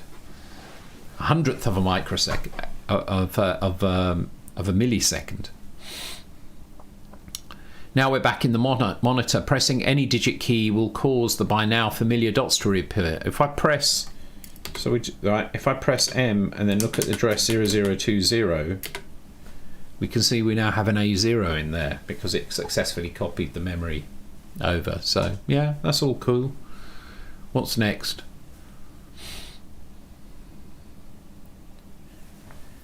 M&G, remember what they were pointing at. Likes to talk about that. Quite right too. Let's make the program better. At the moment we have no idea if it ran, and we don't know if it ran correctly until we look at 0200 or 0020 I should say. If the program wrote out the byte on the display as well as storing it in 0020, we'd know that it had happened. Inside the Acorn Monitor program is a set of instructions to write a byte onto the 2 right-hand display digits. This program is located at FE60 and it expects the byte to be displayed to be in the accumulator, which it is. The program destroys this byte as it puts it onto the display, so we must put it in 0020 before using the program. If we simply went jump FE60, so now I'm going to learn about subroutines. If we simply went jump FE60, this would correctly execute the program but be left in the middle of the monitor or somewhere, since the program does not have an address to jump back to. It would crash. We can give it such an address with the instruction JSR, which is opcode 20. I remember that. This is exactly like a jump, but it saves the program counter before jumping. Then the single byte instruction RTS restores the program counter and we get back again. JSR is jump to subroutine and RTS is return from subroutine. The program at FE60 has an RTS attached at its end, so can transfer control back to the program which called it. Our new program is 3 bytes longer. So what we have is AD00FE, load accumulator with address with contents of FE00 85020, store it at address 20, then JSR jump to subroutine at FE60, and then when that's finished, jump to the back to the operating system. So that's what that does. So what we'll do is I'm going to edit this. So I'm hit M here, 0030 AD 00FE 85204C04FF. Right, so what we need to do is, instead of that, we want to do a 20 60 FE, so that's calls the subroutine, and then we need the 4C04FF, and then I hit G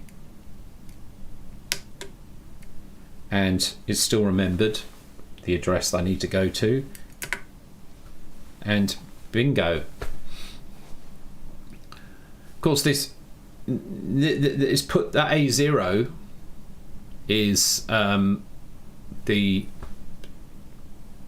result of calling 2060FE with something in the accumulator. So I guess I could write a program, say at address, let's write something at 0200, and it's going to be, oh, I jumped there. Oh, I crashed the thing, but that's fine. Hit reset, that's it. Oh, look at that boot time. Right, okay, so what I'm going to do is A9 FF 20, what was that, 660 FE 4C 04FF, and then I'm going to jump to the address 0200, and I put FF in the last 2 digits because that's what I put in my program.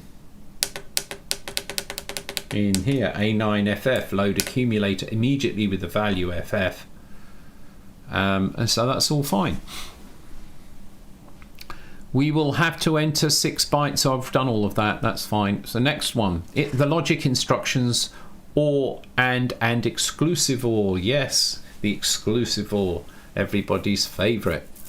Wonderful, exclusive OR,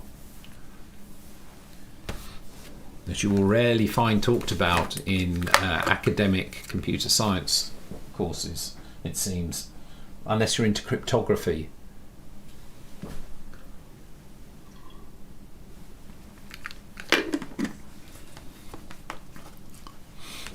So logic instructions, OR and exclusive OR. If we put 60 in hex, 16, so that's hex, 60 in hex in location 0020, you should know by now. Yes, I know, right? And alter the store Z instruction at 0030 to say or a Z opcode 05 hex. Then the program reads load accumulator FE00 or with 0 page 20 memory, and then print, show the results, right? Okay, well, let's take a look.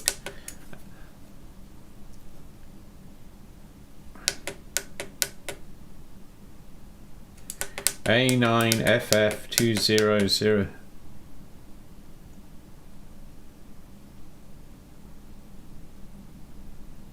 Yeah, we have a program that shows the logical OR between the two.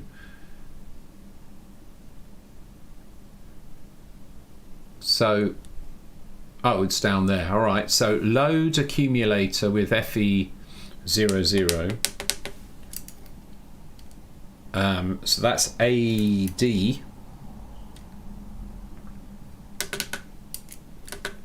AD.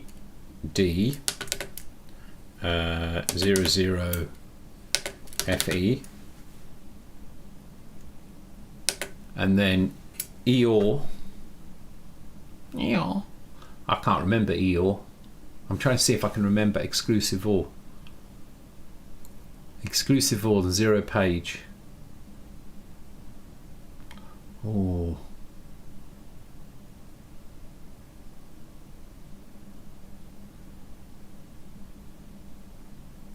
I want to say 6A for some reason, but I don't think it is. Let's see. It was 4.5. Okay, 4.5. And there's a typo which has been corrected by whoever owned this. And okay, and so to save us having to type everything, we can use a NOP, which is EA. EA, NOP, no operation. It's in the name.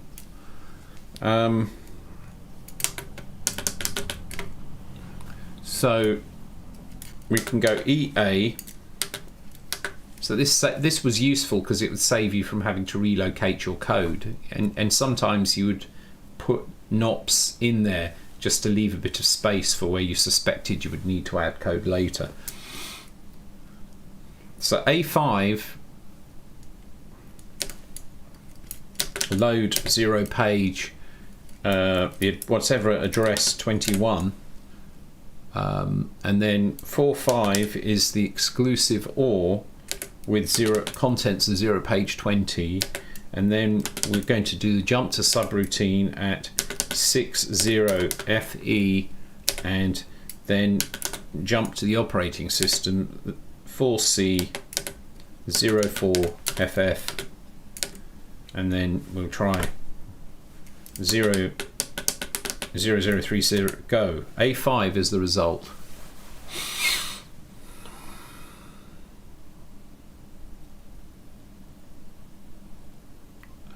Right, so does it say what should happen throughout the rest of the manual? It doesn't say what I expected to see, but what it's done is it's loaded the contents of, it's going to do an exclusive OR of addresses 21 and 20. So if I go into memory and address 20 has A0, but if I make it AA, right, and in the second address I make it FF, I'm going to do an exclusive OR of AA against FF. This will reverse all the bits of AA, which will be 55. So hopefully, if I do this, I'll get, there it is, I've got 55. It's, if you're wondering, 5 is 0101, right? 08s, 4, 08s, 14, 02s and 11. 4 plus 1 is 5, you've got 5. 0101.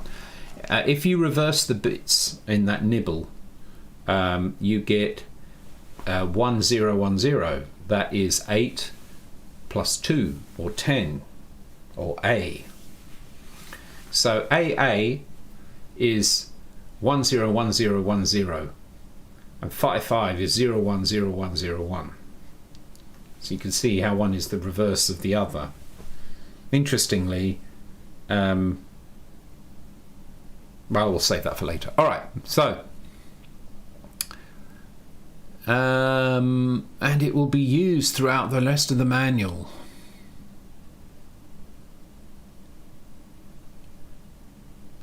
You notice more compact mode of writing it down. Adding, there was no add without carry, which I always found was interesting, and probably due to the design limitations. I had to fit it all together.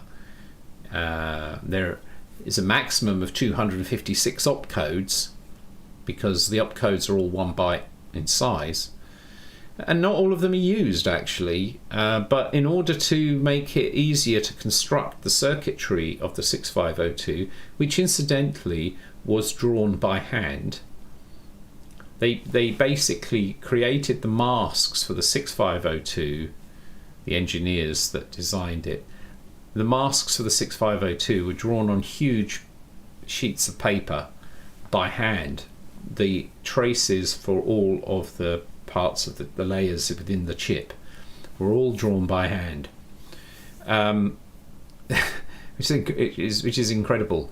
But in order to save on the electronics and the complexity and so on, they will have used patterns in the opcodes. It's not just a random set of opcodes, but you choose the opcodes that allow you to achieve what you want to achieve with the minimum amount of effort.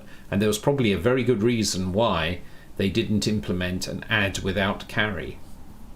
As a result, when you're doing an addition, you have to remember to clear the carry flag first. This is often a cause of bugs.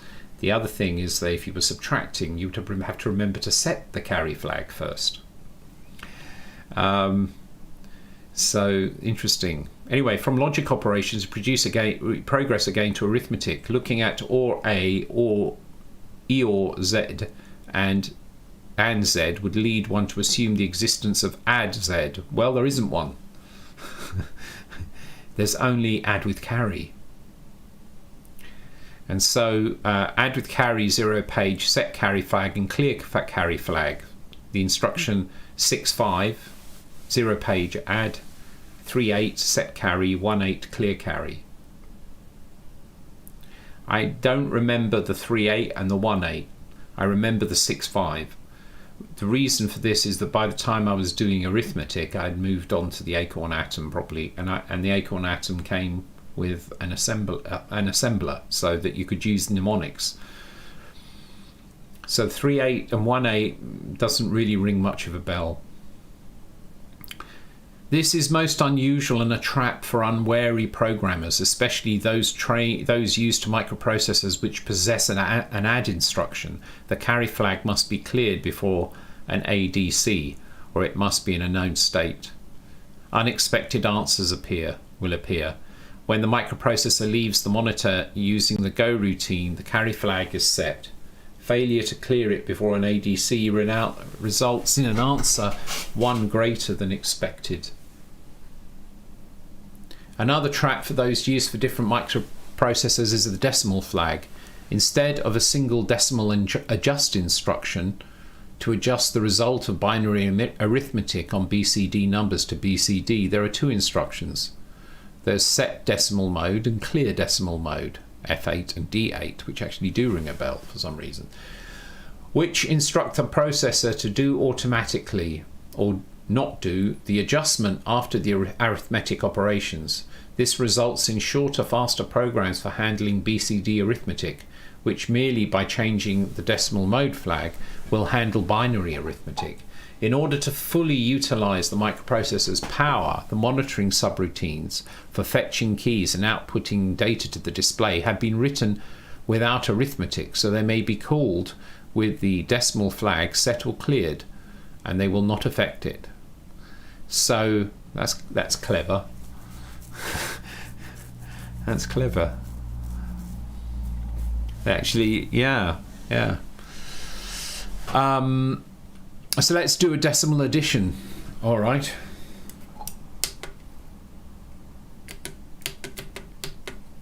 Ooh, it wouldn't restart there. Sometimes when you hit reset, the reset contact bounces and it causes it not to have a clean startup. Right, so we're going to go to memory address 002F, and we're going to put in F8, which was set decimal mode, then 18, which is clear carry, and then A5, which is read from 0 page. Whatever is in address 21 are still here. 65, which is add with carry, address 20, then jump to the subroutine to display the value. I think what I need to do now is jump to 2F this time, 002F, and we get the result 0F. What it did was add whatever we had in addresses 20 and 21. Well, I remember I think it was AA in one and FF in the other. But this is in decimal mode, so it's nonsense. Because it's in decimal mode, I need to put in those memory locations decimal numbers. So let's try the number 41 and the number 1, and then if I go, we should get 42. We got the answer. Because I've set decimal mode, it's basically adding the 2 digits together, not as hexadecimals but as decimal numbers. So if I do 09, I add 05 and 09, 9 plus 5 is 14, which is what I get. Then there's no need to do any conversion. Computers these days don't have a binary coded decimal mode, so it happens in binary, and then there's some code to convert it to display it to the user as decimal. Our standard program has been extended backwards by 1 byte. The SED instruction, this should be included the first time the program is run. Right, it needs to be included the first time, but it may be omitted on subsequent runs. This little program will tell us that 21 plus 11 is 33. Well, only if you put those values in memory. It will say that 35 plus 26 is 61, And 50 plus 51 equals 0, 1. Well, it's clocked. 50 plus 51 is 101. You can't put 101 in one byte because you've only got 2 digits. The program at FE60 only deals with putting the byte in the accumulator on the displays. It pays no attention to the carry flag. Indeed, it changes the state of the carry flag itself, so we can't immediately call FE60, have it write on the display, and return, then write out the state of the carry somehow. What we need is save the carry flag, use FE60, get the carry flag, and write it out somehow. A frenzied search through the mnemonics reveals that there are no mnemonics like load C or store C. A closer look at the microprocessor is required. So it's basically looking at how do you check the carry flag. And this is because there is a condition register, and there are instructions which act upon the condition register. And this is still the standard principle for all microprocessors. You know, there's always this, basically when an operation occurs, there is a side effect of the operations, which is to set or clear any of these. If you've got a result of a certain mathematical opcodes, for example addition, and the resulting number is negative, this bit gets set. What does it mean negative? It means the top bit is set. If the top bit is set in 2's complement number system, then you have a negative number. Think about, you've got 0, you subtract 1 from 0, all the bits are set. You can store, this is the thing that can be confusing, because if you have an 8-bit number, is it signed or not signed? The answer is it depends. Which would you like?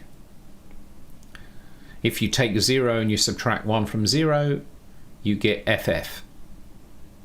So that's 255.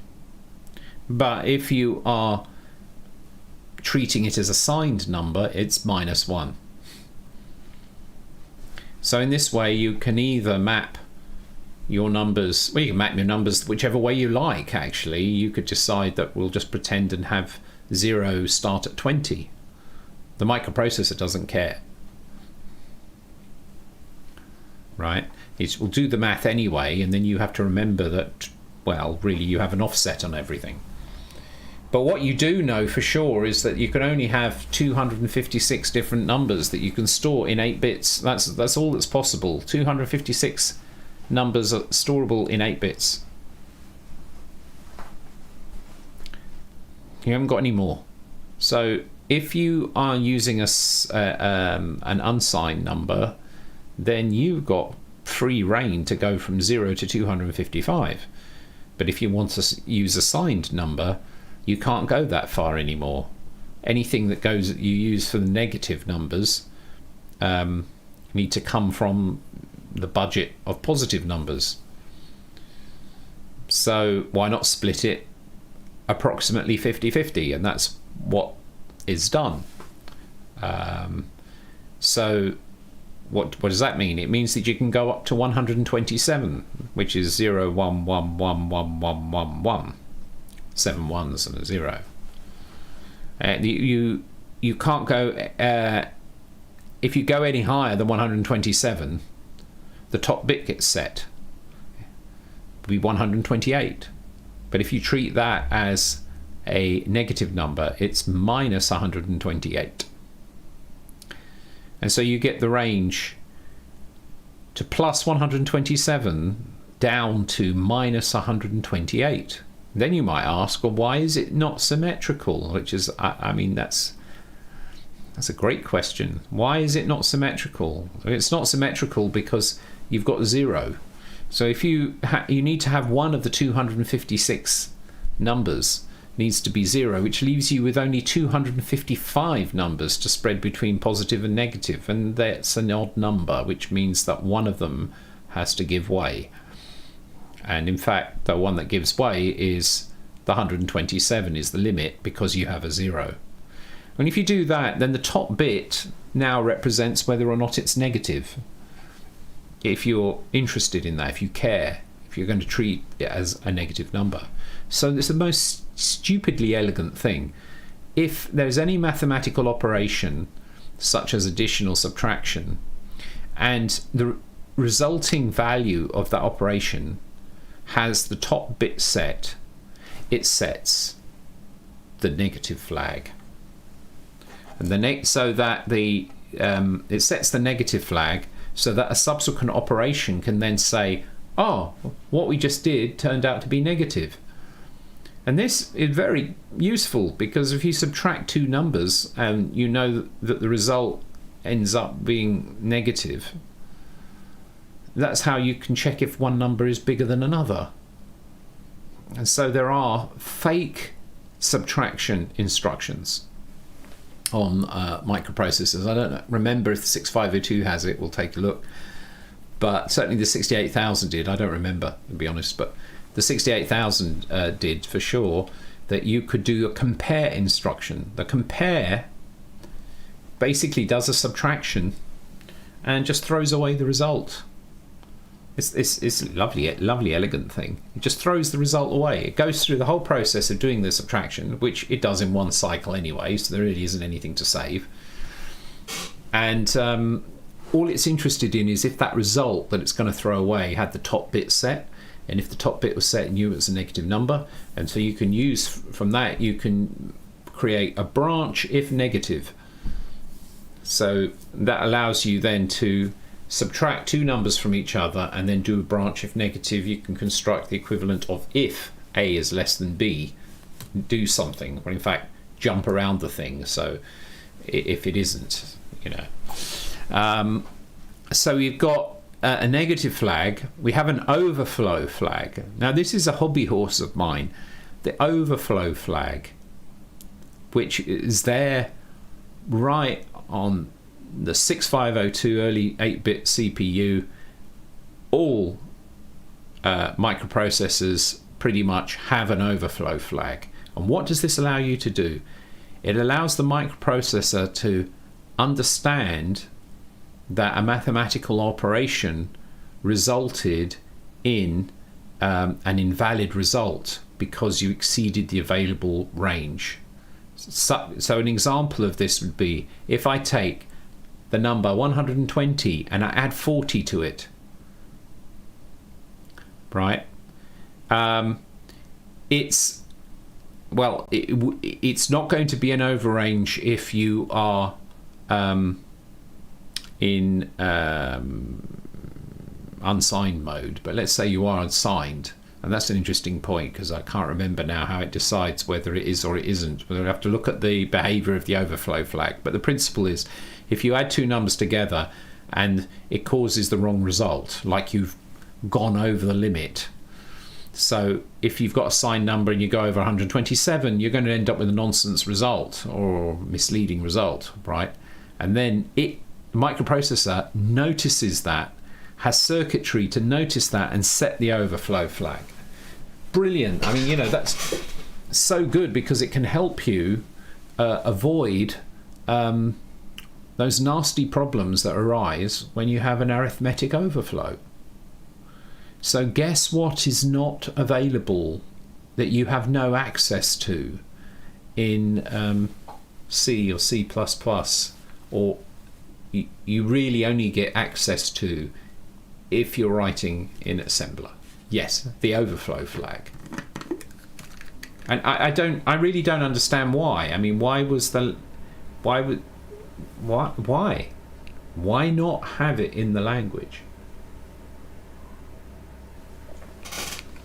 And I think it's quite telling that happens. I think it's that bias between let's say engineering and computer science, because the overflow flag is an engineering thing and computer science wants to stay away from engineering.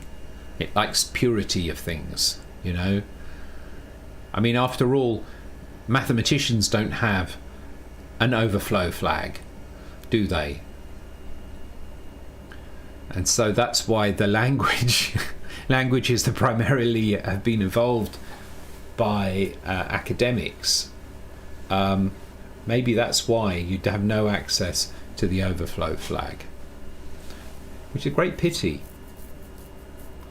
The break command executed. So the 6502 has the ability to work with breakpoints, and I believe that's what the P is, if I remember rightly. You can set a breakpoint. So amazingly, what happens is that when the break command is executed, or there is, well, I'm trying to run from memory here, but I think you can create what's in effect like an exception, and then that bit gets set so the code can be identify if it arrived there because of a break. Maybe we'll get to look at that later. There's the decimal flag, which we had already seen. The interrupt disable.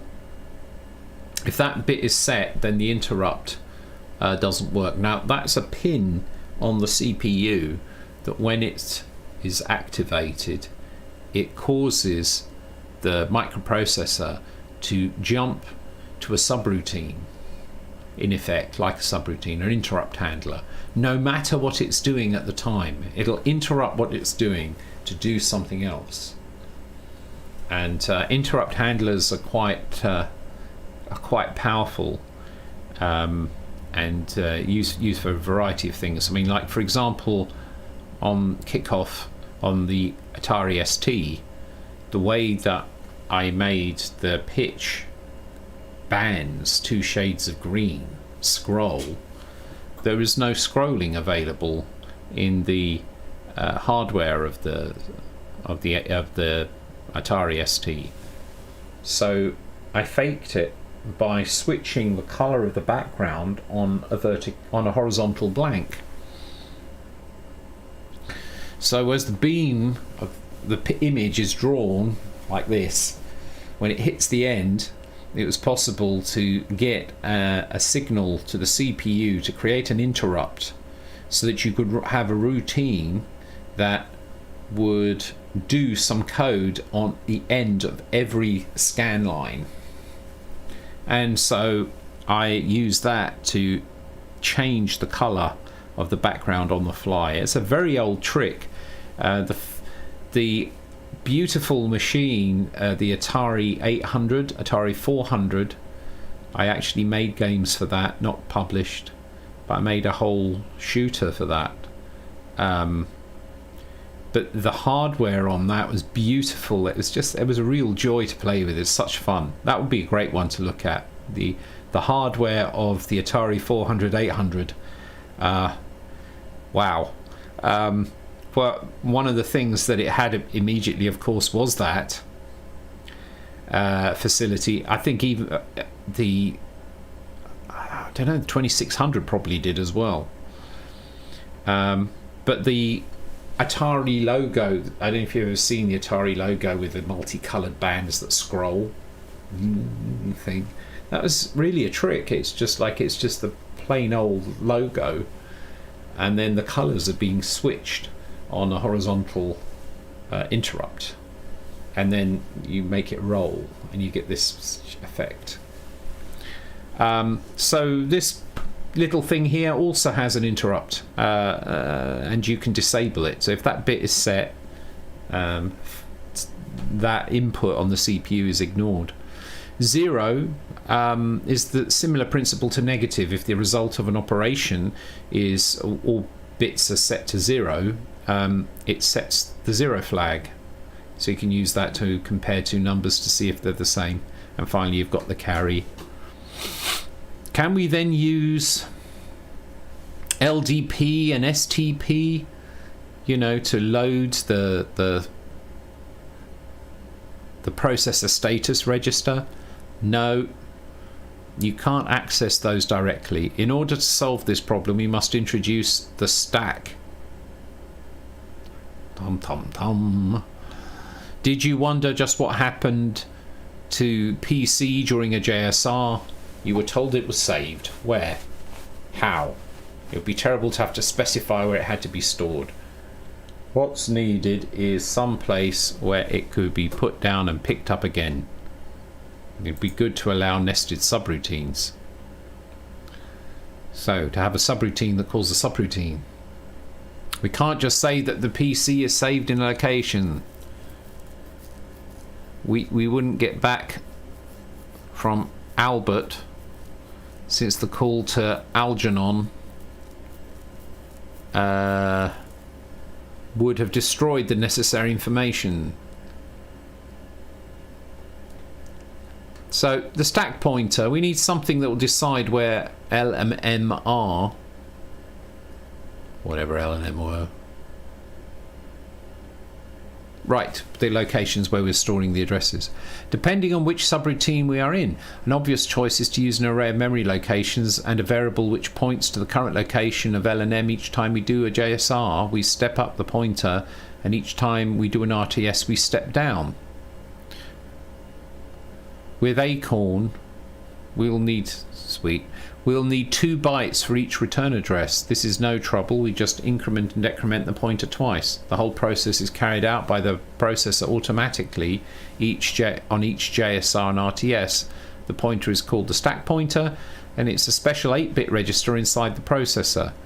It's 8-bit because there is only 256 bytes available in the stack.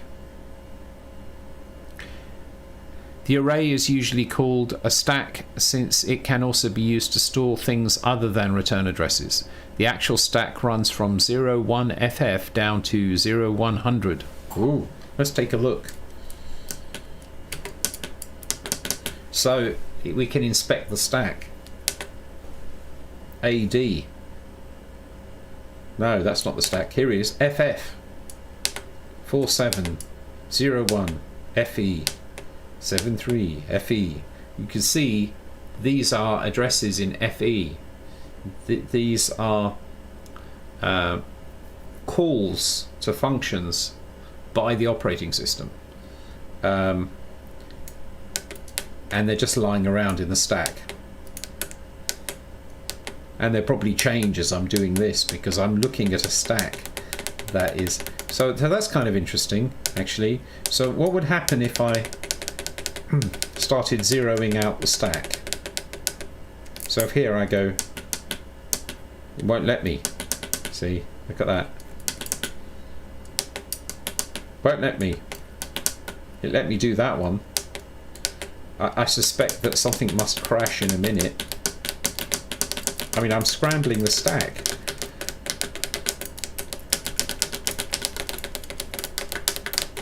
That's pretty resistant. It's amazing that it doesn't. Weird. I don't know. I can't crash it by overwriting the stack. I didn't expect that. I expected it to crash.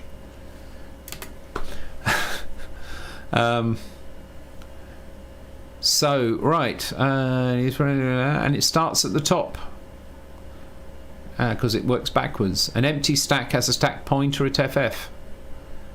A byte is put onto the stack and the pointer is decremented to point to the next location. The pointer is incremented and a byte is loaded from the stack in reverse operation. That no check is made for the 00 to FF decrement indicating an overflowed stack. Nope. So programs that require more than 256 bytes of stack space will mysteriously fail. Since this is 128 consecutive JSRs, the problem won't be encountered very often.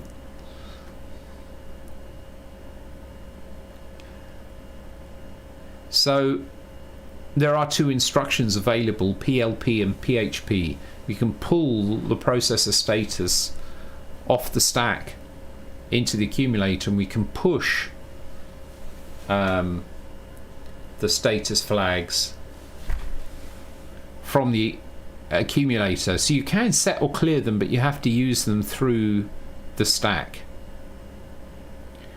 which is interesting. Why through the stack?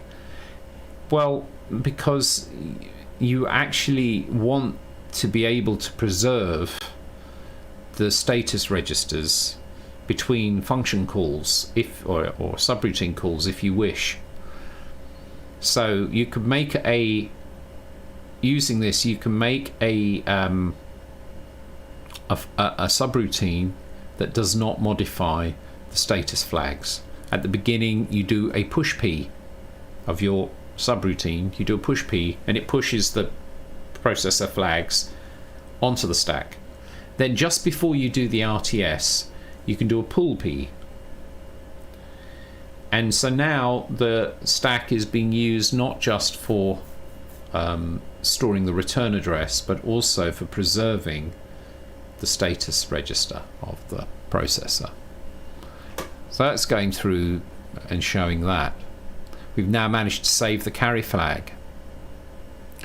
Since this gives us a carry flag as the least significant bit to get rid of the rest of the bits of the recovered status register, we can simply and 01. Now A contains 01 depending on the carry from the original sum. So that our program is now, okay, I'm just going to write it out again. 0200. So we're going to do sed, which was, can't remember. What was sed? F8.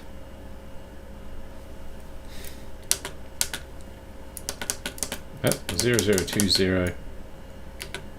We're going to do an F8, and then there was clear carry, which was 15. No, 18. I want to remember these, so this going backwards and forwards is a great way. Try to remember them and then check. So that will be 18. JSR is 20, so that will be 2060 FE. PLA, pull byte from stack into A. Oh, pull byte from stack into A. No idea what that thing was. I don't know, C3 or something.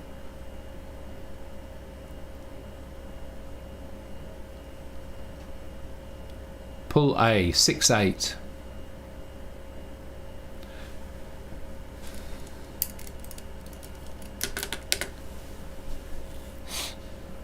And then sed, set up for decimal.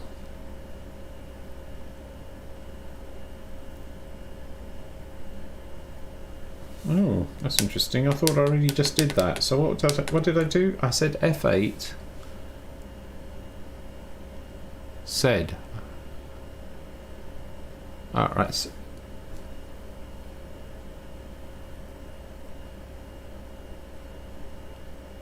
Right, yeah, okay, sorry, let's start. I got myself confused. So 08 is PHP. I don't know what I was doing there. Then JSR 2060 FE. Then pull the byte from the stack, PLA, which is 68.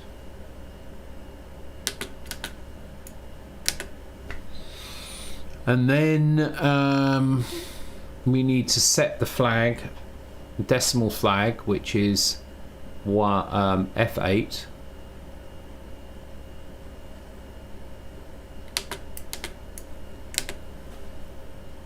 Then clear the flag, carry flag, which was 18, I believe.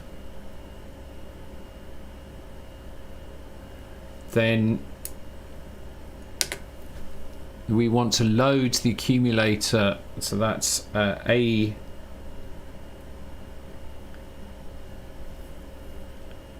Which one is that?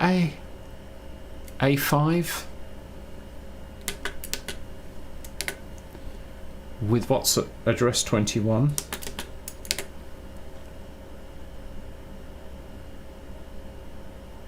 Yeah. And then add with carry.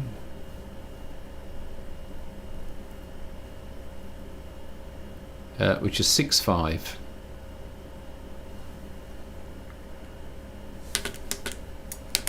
Whatever we have at address 20. Then we push back onto the stack, which is up there as 08. Push PHP 08. We do JSR 2060 FE. We need to pull A.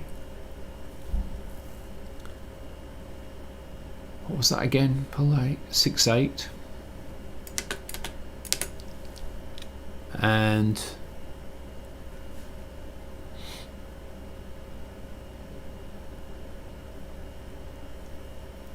and 01,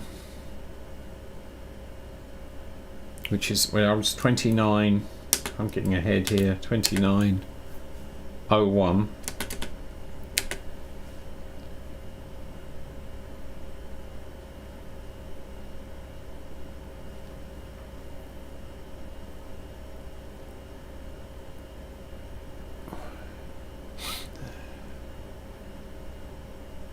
So now all we need to do is write out the accumulator on display number 5. The way we wrote out the first 2 digits of the result was to use a monitor subroutine which did just that. You probably noticed that the monitor only puts a dot on display 5, the third from the right, and suspect that it can't put anything else there. This is true, but it doesn't mean that there isn't a monitor subroutine that can do the job. Such a subroutine lives at FE7A. It's designed to put the lowest 4 bits of the accumulator on any of the displays as a readable character. This is just what we need, but how do we tell the subroutine which display to use? The internal registers X and Y. So now we've had the accumulator, but now we're looking at the index registers. So the 6502 has 2 index registers, the X and the Y index registers. So this is all the registers it has, not a lot. They'll be dealt with more thoroughly in a few more pages, but what matters now is that the use that FE7A makes of them. FE7A does not change or care about X. FE7A uses Y. Is controlled, the display it puts A onto is controlled by Y. The lower 4 bits of A are transformed into the correct sequence of bits to represent the hexadecimal character as it should appear on the 7-segment display, and this is stored in memory to await the subroutine which actually puts things on display. Although FE7A makes no restrictions on the size of Y, the monitor subroutine which displays them only knows about the first 8 of them, in line with the actual display hardware. Display 0 is the leftmost, display 7 is the rightmost. To keep the monitor as efficient as possible, the subroutine at FE60 uses FE7A. It follows that it must have loaded Y with 7 and 6, since FE7A doesn't change Y. It is still set to the last used of these, which is 6. So instead of using LDY05, we can use decrement Y.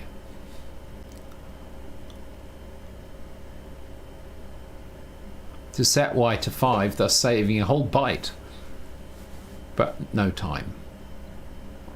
The complete program is... so let's check. The complete program. 08. It's a different. They've changed the program. Alright, well.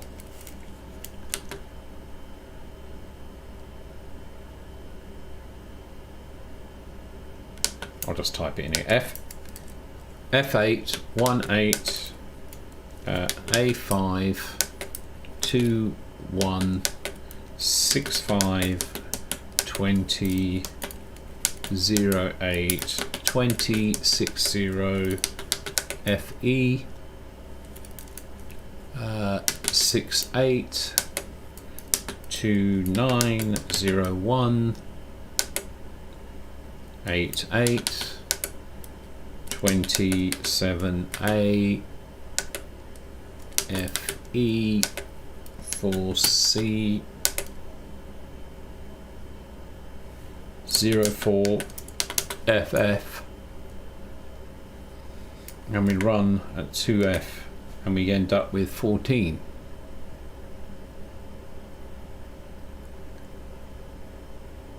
We find the answer to... Alright, let's check what's in memory locations. It doesn't make that clear, but it's like we're looking at what's in the two memory locations. So if we look at 50, we're going to do 50 plus 50. So do 50 plus 50 and 0, 0. Yeah, it didn't work. They didn't put a 1. It's got dot 0, 0. So what went wrong with that?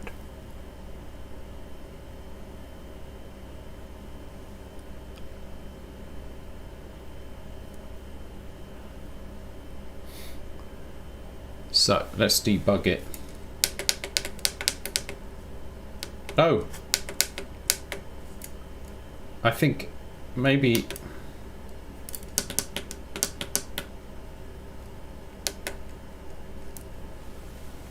F8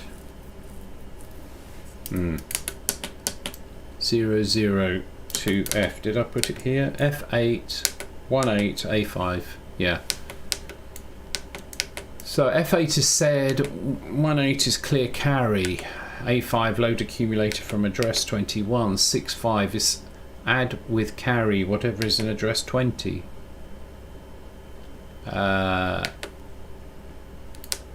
Oh, we're missing instruction.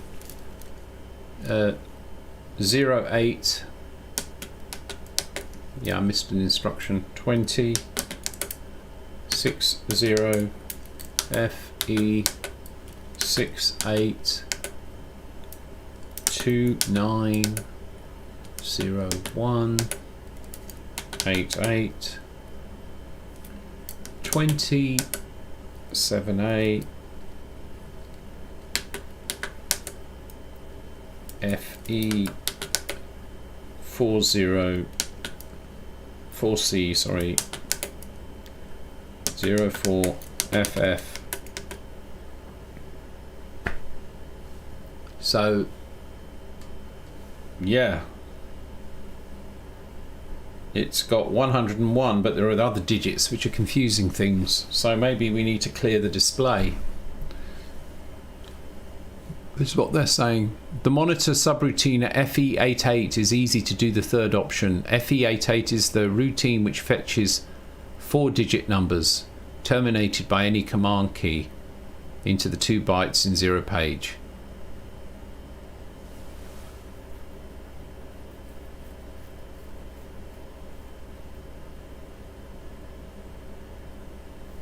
Right.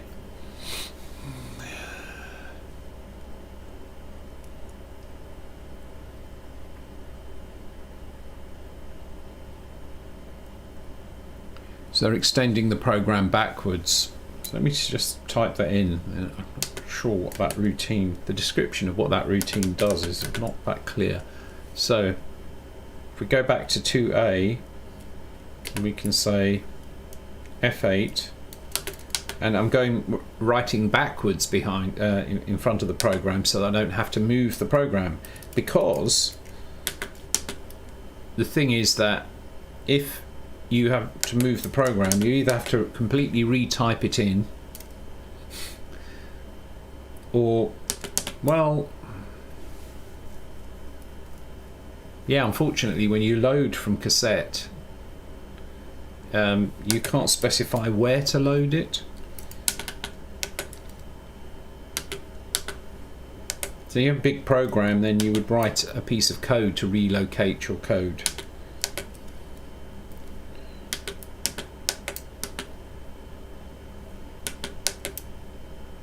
So if I start now from 002A,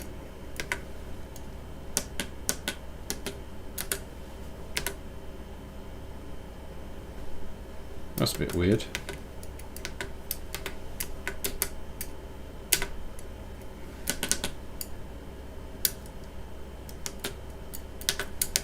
So I'm just check FA A200 A220 28 FE 18 A5 21 65 20 08 20 60 FE 68 29 01 88 27A FE 4C 04 FF. Something's gone.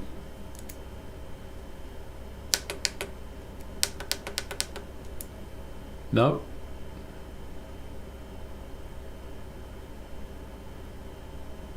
Oh, all right. It actually produced the result.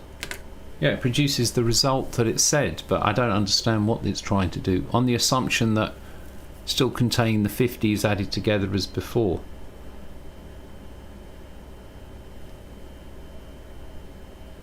You should enter the two pairs of number you wish added together as if they formed an address.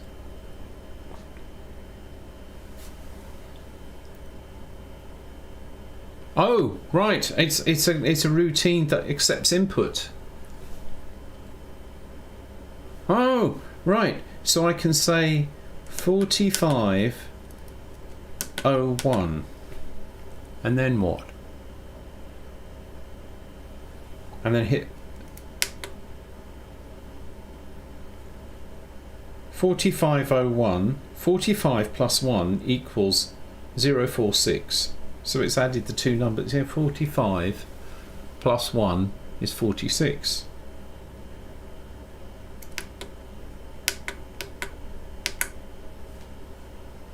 And then we can just, alright, so it's just working. I can say 0 0 0, what I say, 22 plus 22. Oh, didn't like that at all.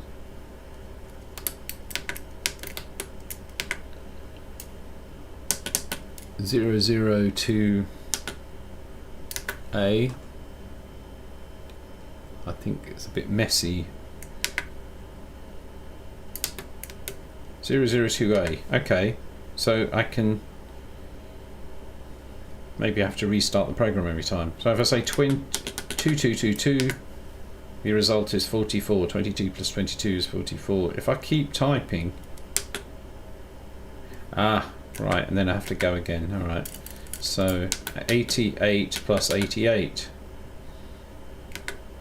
is 176. Well, that works. Cool.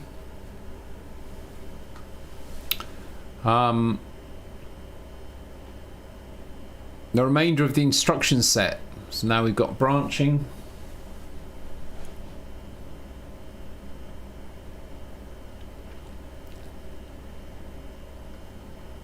Thinking about the FE88 program, you should realize that it does something of the form of fetch next key. If key is a command, then return. This is a conditional transfer of control and represents some new instructions, a different way of changing the program counter.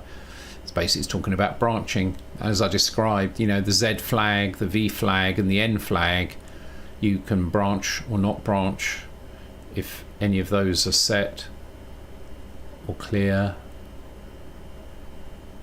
These flags are able to cause conditional transfer by using the appropriate one of 8 branch instructions. The mechanism employed is to perform a 2's complement add between the program counter and the second byte of the branch instruction, thus permitting the transfer to be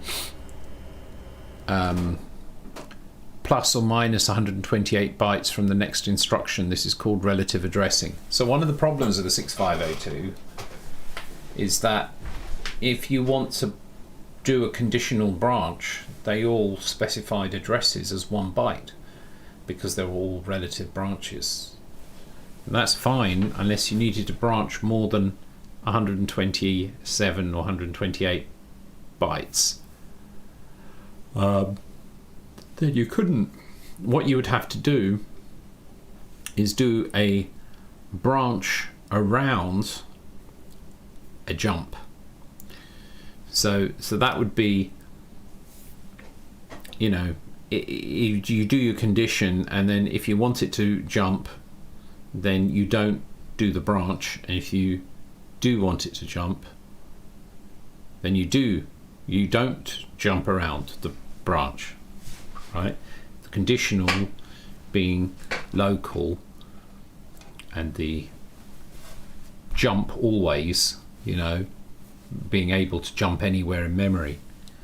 And the additional problem there is that you had to watch the page you were in, if I remember rightly. So if you couldn't jump across 256 byte boundaries, and that became a pain. We shall see though. So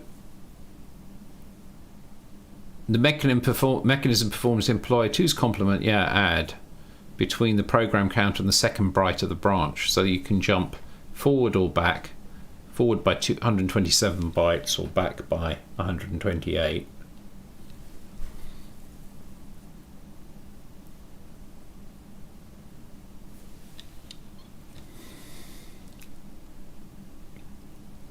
So here's an example. Branch of carry set,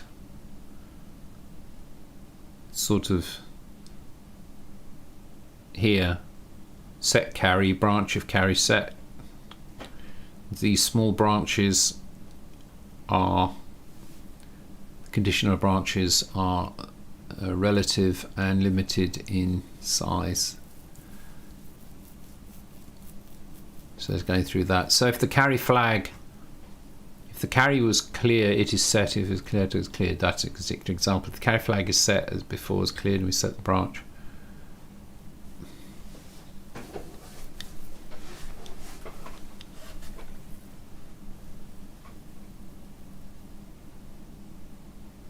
Most of the non-branch instructions will change some of these 4 testable flags. Okay. We can do indexing.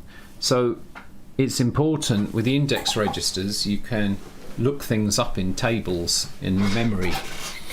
So it's one of the addressing modes. In fact, there are 2 indexing. There's indexed indirect and indirect indexed. And the X register does one and the Y register does the other. And they're very powerful. If you wish to clear, set each byte to 0 of a patch of memory, e.g. the memory used to store the data which is to be output to displays, which is from 0010 to 00117, is it? Oh, thanks for that information. Aha. Rings a bell. So I'm just going to try something out then. So you're basically saying then, if I go to 0200 in memory here, and I do A9 FF, so I've loaded FF onto the accumulator, 85, I'm going to store it in memory address 10, and then do 4C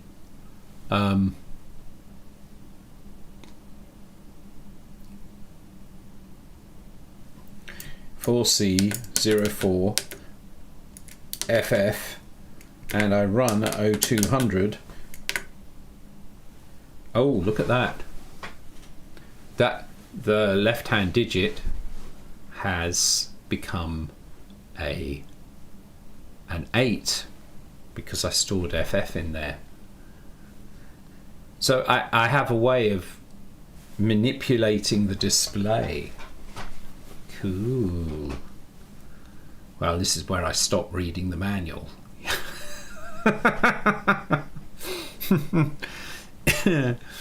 Yeah, I have the power now to control the display. I have graphics. Yeah. So it just can't resist really. But actually, the thing is that what I can't enter in. I mean, I could try. What happens if I modify? Well, maybe it might work. I could try modifying the address directly. There's like F7. So if I type, oh, look at that.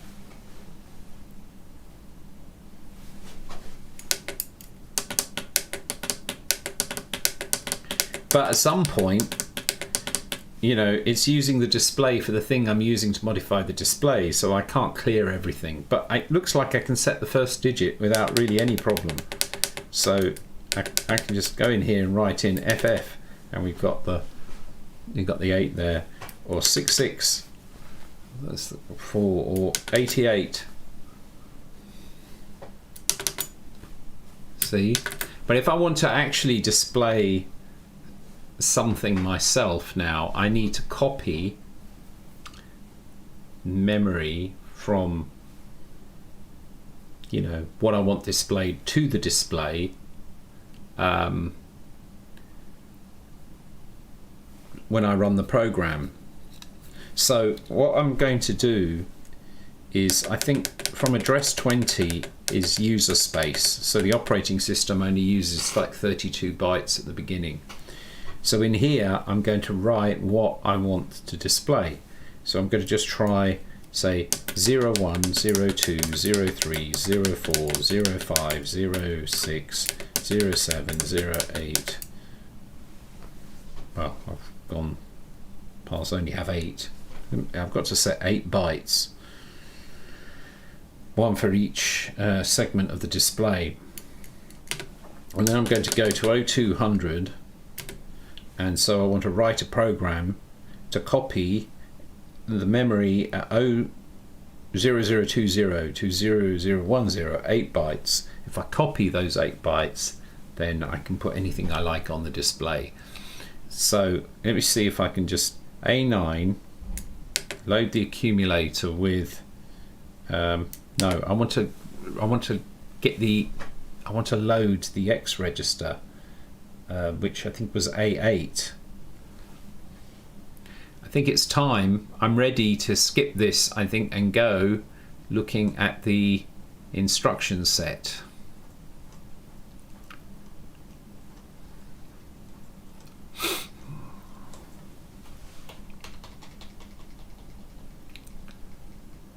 Which is of course handily sideways, but I think I might be able to, that's the reason why I wanted to.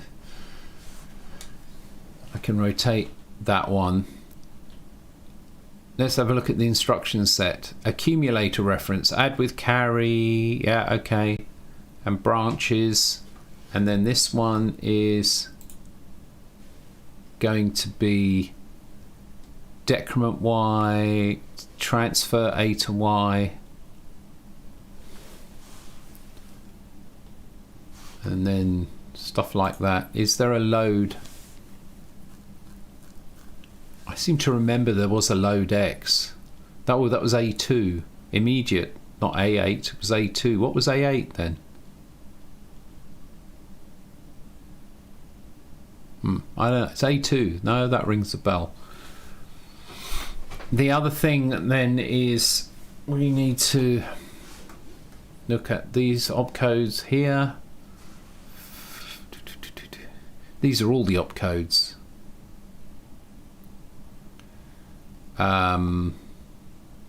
Let's see if we can store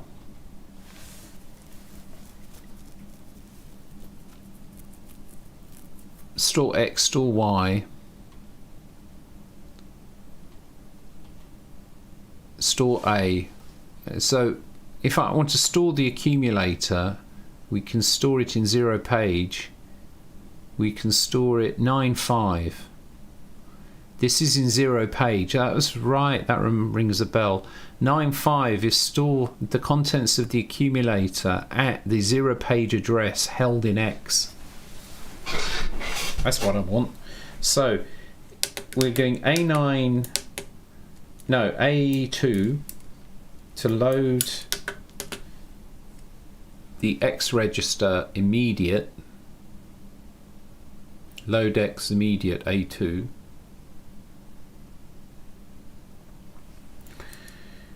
With the address with 0, right?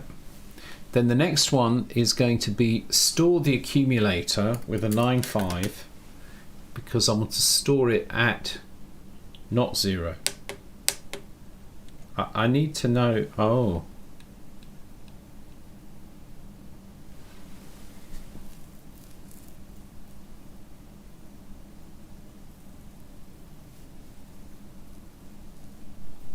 Yeah, because you see 95 would be the actual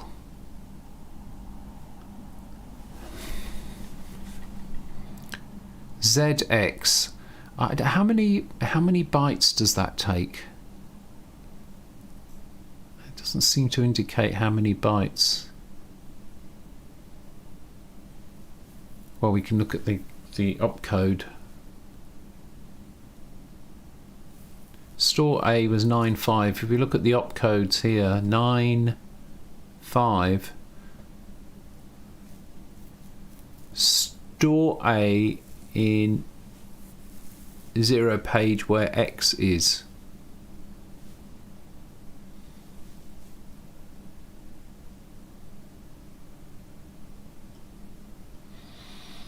Yeah. Address. I need clarification on the addressing mode stuff. That is a little bit weird.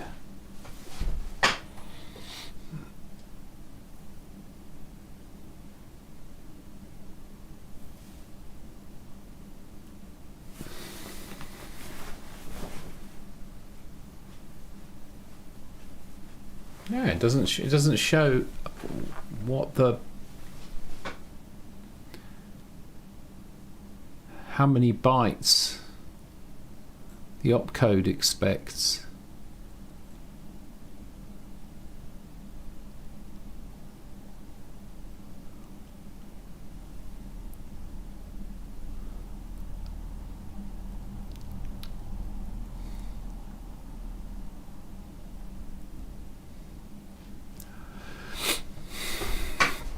I can't look this up.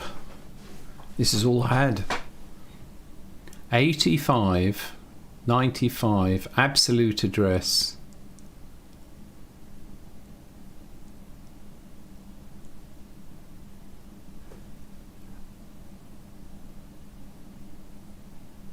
Oh, right, bytes. So, yes, so it's the way this is written. So the bytes are here. So, yeah, this is a 2-byte instruction.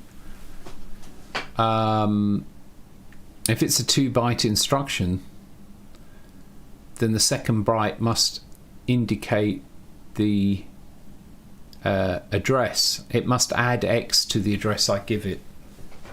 It has to, otherwise that doesn't make sense. So A200 load the index register with, well then if we're going to do it this way, it actually is going to be easier if I load it with 7. Because if I do it backwards, then I can check when the thing goes negative. I don't have to do a comparison, so I can save a little bit of effort. So A207, then I need to read. Oh no, I need to load the accumulator first, which was B5. I can see there. So with B5 from address 20, then 95. Address 10, then decrement X, which I think was 88.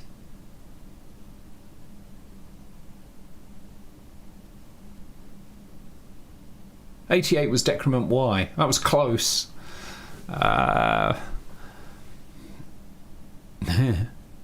Decrement X is CA. Okay, so clearly I did a lot more decrementing Y than I did decrementing X.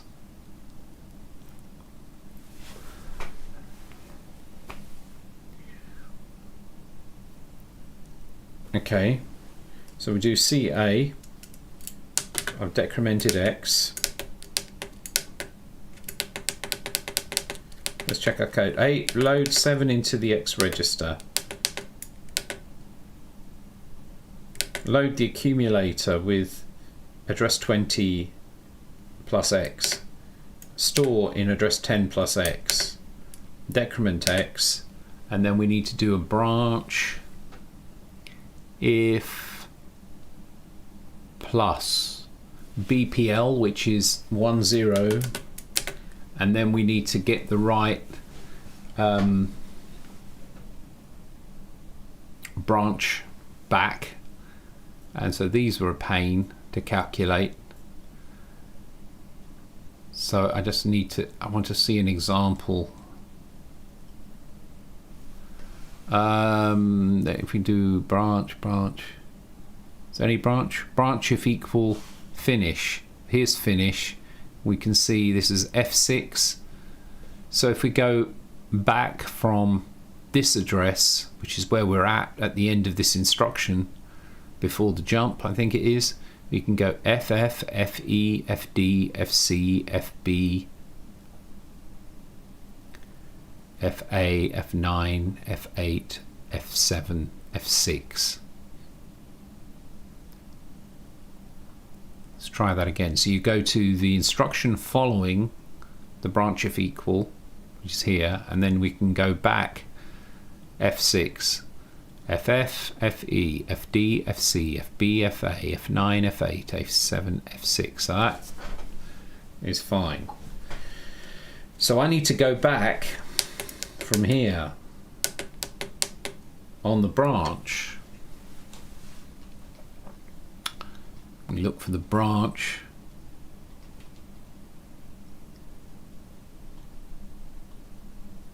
So we do branch if plus, because that number, that X index register is getting lower and lower, and eventually it goes negative. While it's positive, I keep doing the loop. That was 1 0.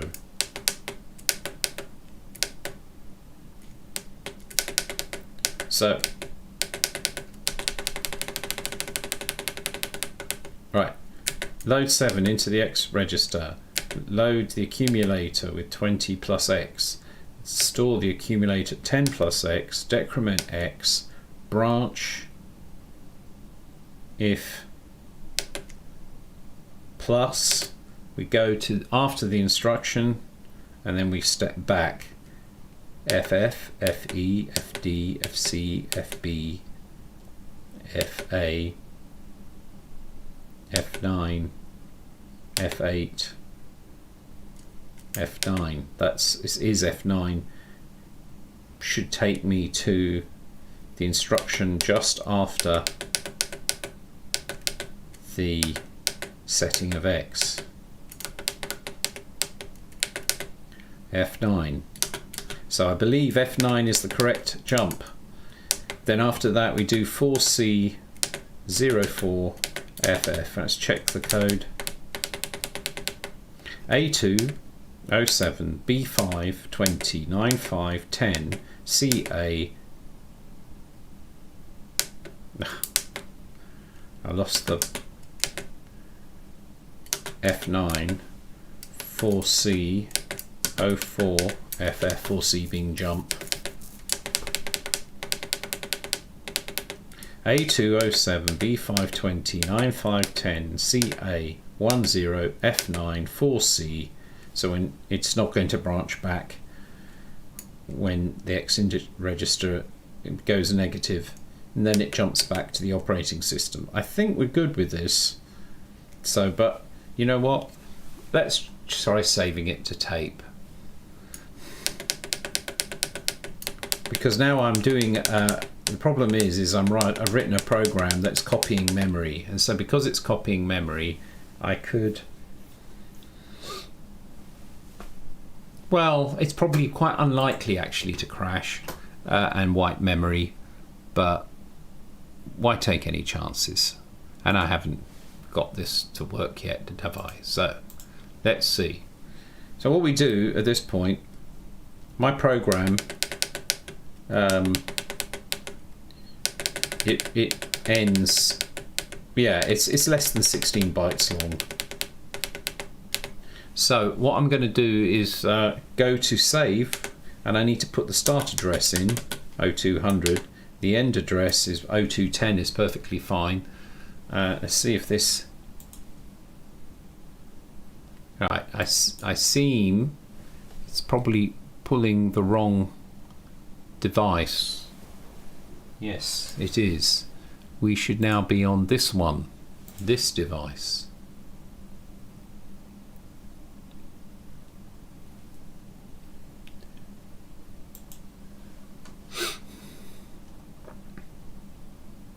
and it's interesting.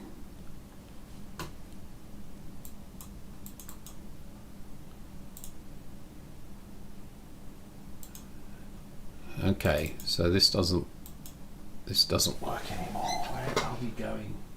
We're going. Oh no, because that, yeah, I was in the wrong place. And did I mute the damn noise?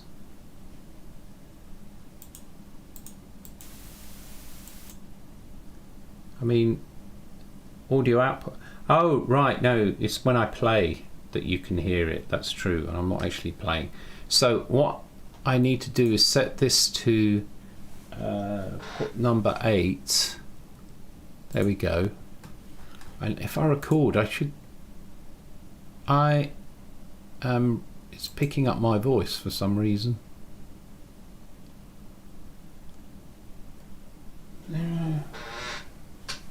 As this goes to Audacity, looks like it's misbehaving.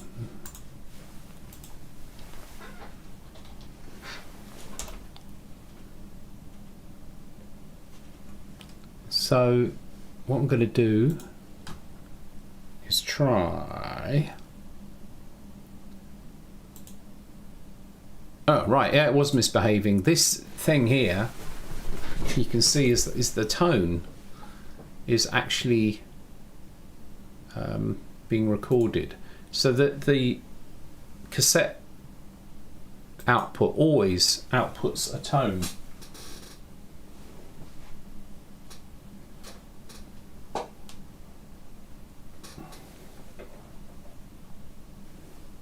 Yeah, that looks all right. Yes.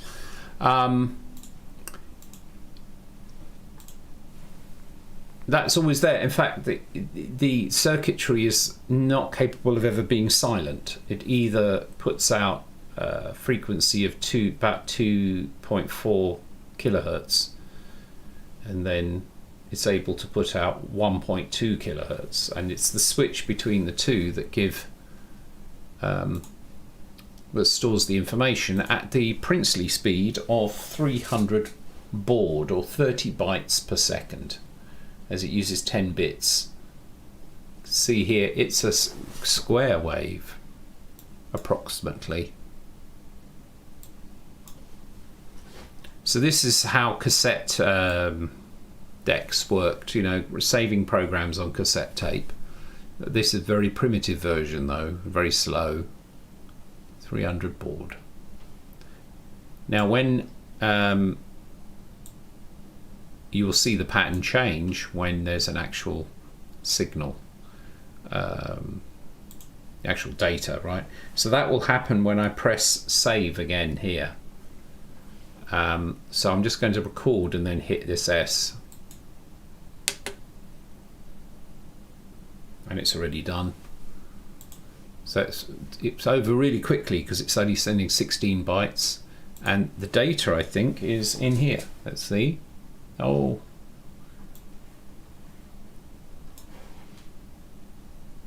oh, you get a nice view of it there. That's pretty cool. There we go. Like a barcode.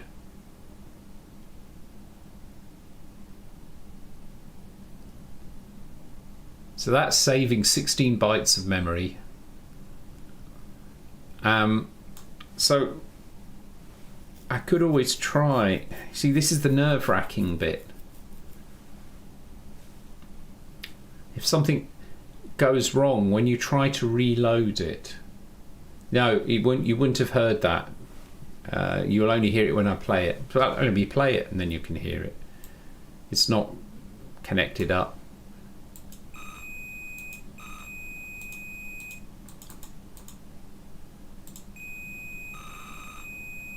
You hear that?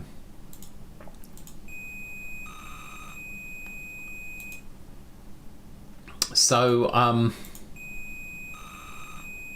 what's nerve-wracking about it is that when I try to reload it, the operating system of the system 1, doesn't allow you to specify where to load.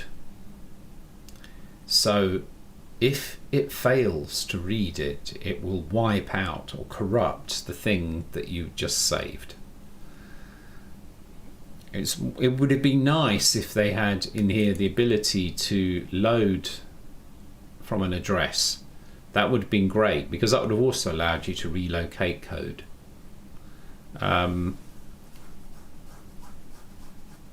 There is a trick that could be used to do that, especially since I can edit. I suppose I could, oh well, this is a good point, you know,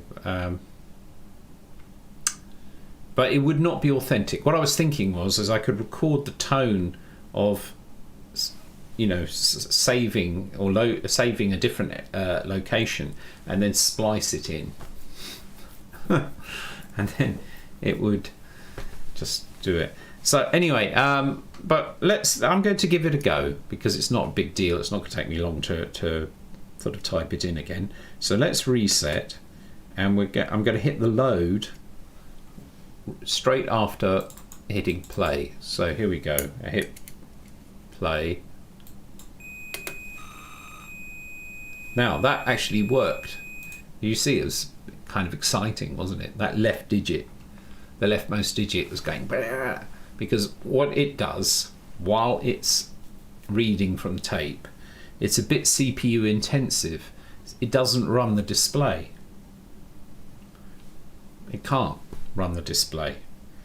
Well, it can't run the display like that, but what it can do is force one of the digits on, and it just then writes bytes. So each byte, as it comes off the tape, is lighting up the 8 LEDs of the leftmost digit.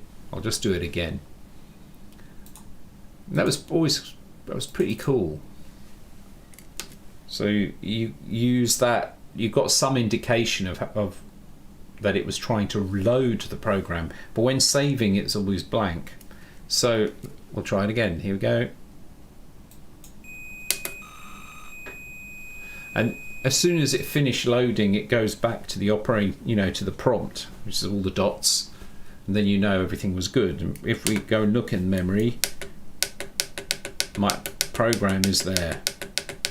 So now I'm going to try running it at 0200, and that's a beautiful thing. It worked first time. Haha. Look at it carefully. I don't know, it may be I've got other lights on here that maybe can you see the first one has the top digit, the top segment, then we have this segment, then we have both. It's binary. 1 2 3 4 5 6 7, which ironically is also the number 7, but that's just a coincidence. 8, it's binary on the digits. So this basically works, and now I can display anything I like if I know the correct memory pattern. In fact, what I'm going to do is now light up all of the segments in order so that I know what the order is, because I don't remember. The thing here is to go to 0020 memory, and 01, 02, keep those the same, then 04, 08, 10, 20, 40, 80. That's each one of the bytes has one bit set. You see that there? 1 2 4 8 10 20 40 80 or whatever. This indicates why it's nice to not be using decimal numbers, because otherwise these would be, you'd be going here going 1 2 4 8 16 32 64 128. Actually, it's not so bad, I suppose. But you would need 3 digits. You know, it's like but let's have a look what happens if I run this. So now I am lighting up every segment, and I can see the order, and it's as I remember it. And now I remember it. So it's this one, then this from where you're looking, it's this one, then this one,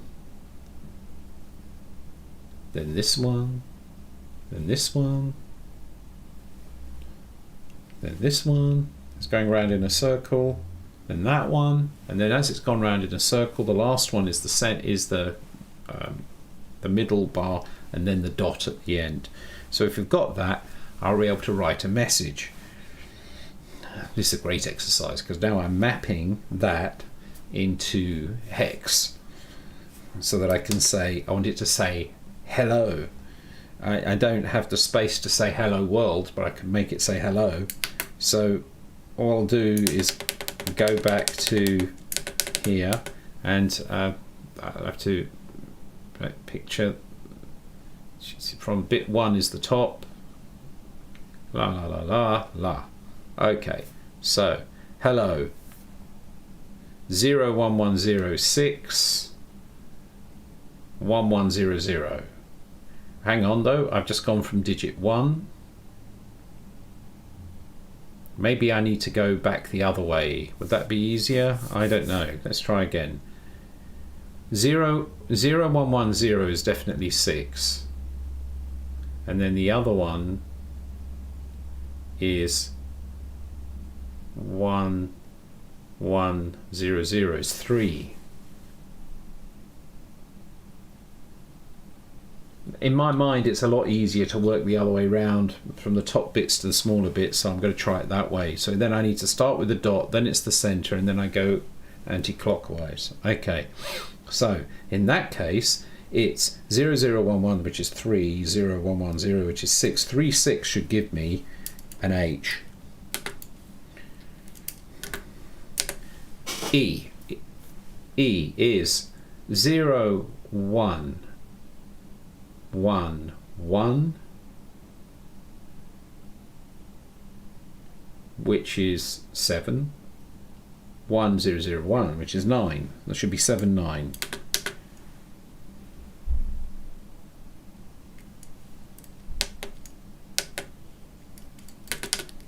Okay. Now we need to do L. 0, 0, 1, 1, which is 3, 8. Then another 3, 8, and then we've got O, which is 0, 0, 1, 1, which is 3, and all the others lit, which is F, so that's 3F. And HELLO, I've still got 3 digits left. We could do a space, which is 0, 0, and an exclamation mark, which I guess, oh, because the dot is there, I can do an exclamation mark as 1, 8, 2. And I've still got 1 digit left, which I'll just make blank as well. Let's see how close I got to this. Ready? I nailed it, I think. No! Oh, I almost nailed it. I'm missing the crossbar in the H. Oh, that was so close. That was so close. What did I do wrong with that then? It was the first one. All right, let's recalculate that one. That one is the 8, 7. So I said 3, 3, 7? No. It's 7, 3, 6. It's 7, 6. What am I doing? Reset. There we go. I have the bar now. Hello. And so there's an Acorn System 1 saying hello. Very pleasing. Yes. And what time is it? It's 1:37.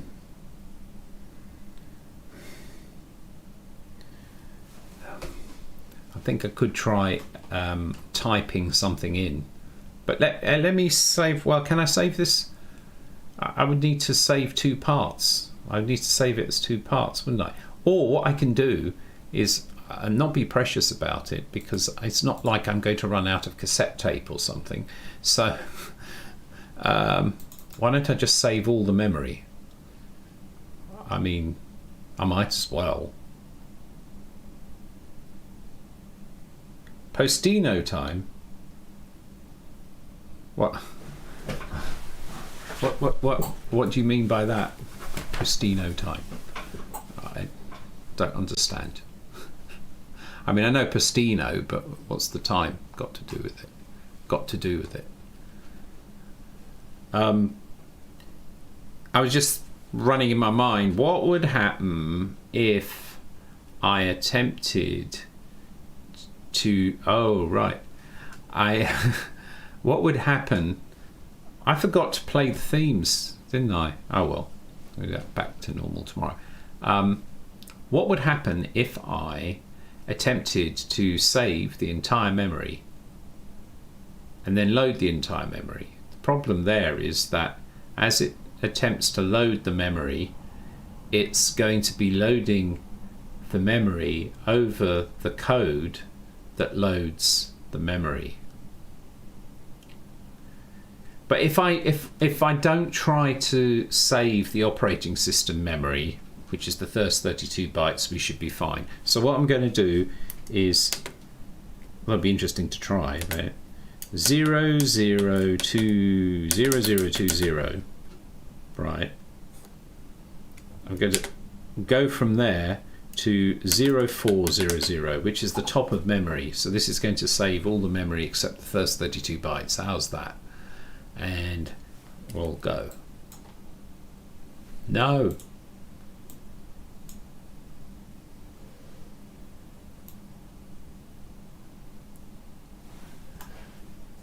Sort this out. I want to add a new, how can I add a new track? Add new mono track. Okay. Can I record on? Yes. Okay, right, so recording this, here we go. And it's a bit boring on the display there. While it's writing, it doesn't display anything. So although I'm doing a complete memory save of the entire device at 300 bits per second, or 30 bytes per second.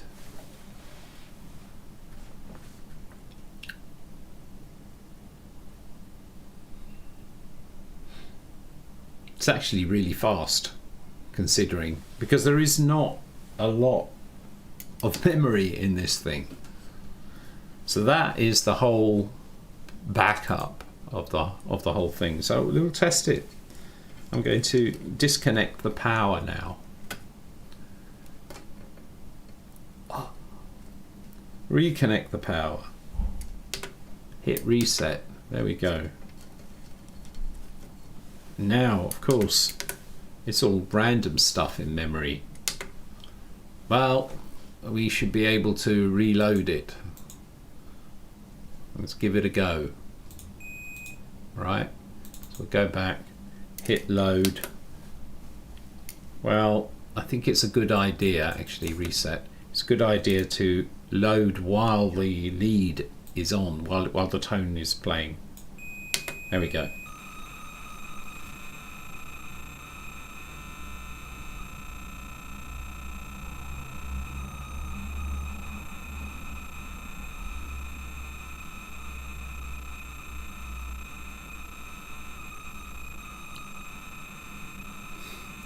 And this is what you would do. When you were writing, I was using cassette recorders for saving programs for this, the Acorn Atom, and then the BBC Micro, until eventually I made a bit of money. I could buy some floppy disk drives. So that did it, and there we are. And this is more reliable than when using cassette tapes. They could be quite unreliable. Now if I do go, address 0200, and there it is saying hello. Now I'm just curious if I can restore the whole memory. because any tracks, add new track, mono track.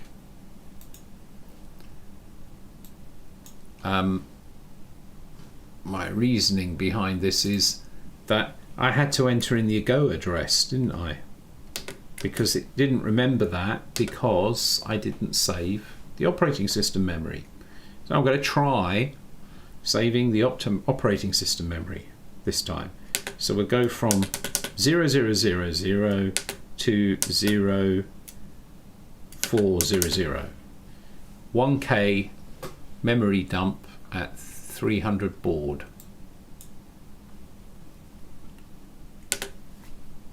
So there it is. Oh, it's doing it. So I had a friend at school who also had an Acorn System 1. He probably still owns his original Acorn System 1. And we were both... He went on to be a software engineer as well. He was writing programs with them as well. And hey mate, how you doing? I think we'll have to do themes in a moment, but anyway, so the story is I've written a program. I wanted him to see it. This is in 1980-ish. We tried an experiment. We took the phone, which of course the old-fashioned dial phones, opened up the receiver part of it, connected the phone to the cassette port. We both did this and blew up both out. No, we didn't blow up anything. We successfully transferred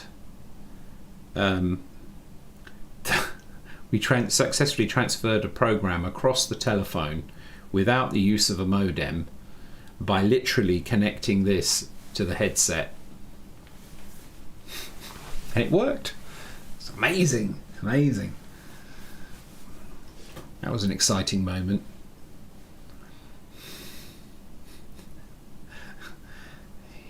So I want to know about how much we can push this technology, because I don't know. Well, actually, to be clear, I know that in principle this could do speech recognition, very crude speech recognition, except that it probably doesn't have enough memory. It has such a small amount of memory.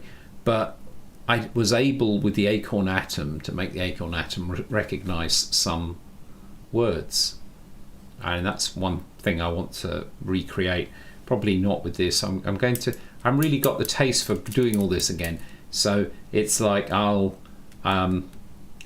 look at getting the Acorn Atom out, and that requires a bit of work also to be able to present it on a stream, you know. But that would be interesting. But if this had more memory, I'm pretty sure I'd be able to. Well, I might need to do something with, an input device. The Acorn Atom was different, used a different system to this, and I'm not exactly sure. No, I know I've given it a lot of thought. I thought about why is it that they have all these chips here. I mean, just to be clear, this one is the only one that is needed to actually run the keyboard and the display. Only needs this chip. All these other chips are all just to do the cassette. And so why is it that this was not done by the CPU? The Acorn Atom uses a much simpler cassette system, and in fact you can directly control the output, but from you can connect something to the cassette, like a speaker to the cassette port, and it can just drive it. You can play tunes with it and so on. Having said that, I did play tunes with this. I just don't remember how I connected the speaker up. Looks like your first cell phone. What kind of cell phone was that?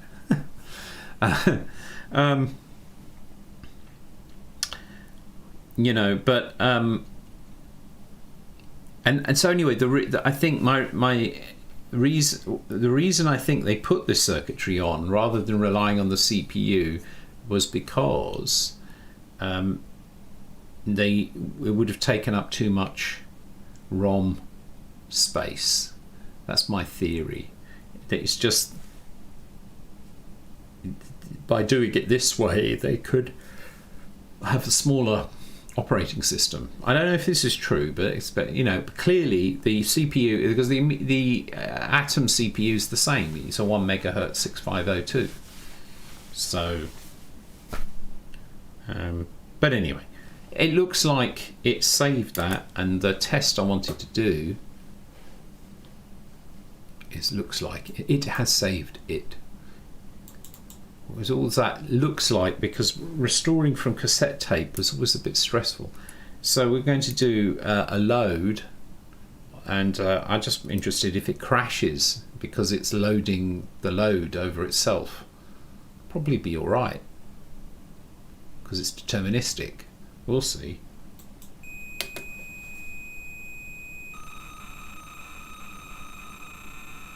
And it's not like the operating system has any checks.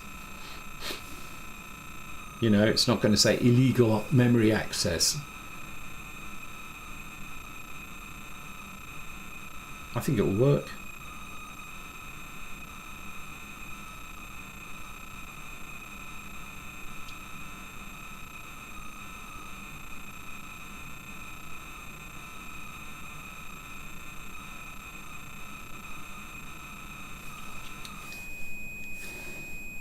It seems to have not crashed, and now it seems to store the address, although I should really have wiped it. Okay, let's do that properly. I'm going to power it down. I'm doing a that was the power down process, shutdown process, and it didn't have to do Windows Update either. And then this is the power up process. This is the reset process. It doesn't reset itself automatically when you power it up. The Atom does. It has a little extra circuit for doing a reset pulse, but this doesn't have that. Now if I go there, yeah, it's a mess. There's nothing there. And now we'll try again. Let's prove it works.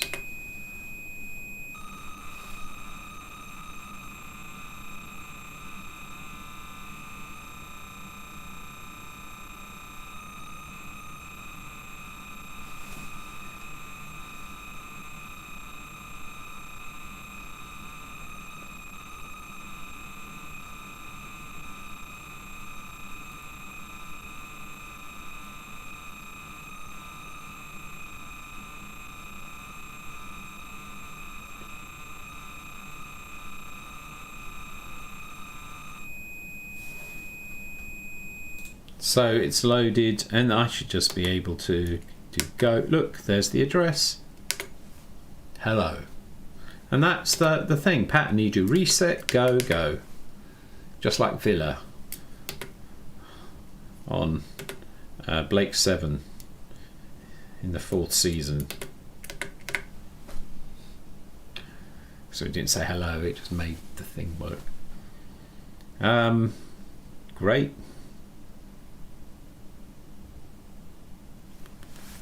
Do I want to type a program in? Well, we'll have... hello, Hal.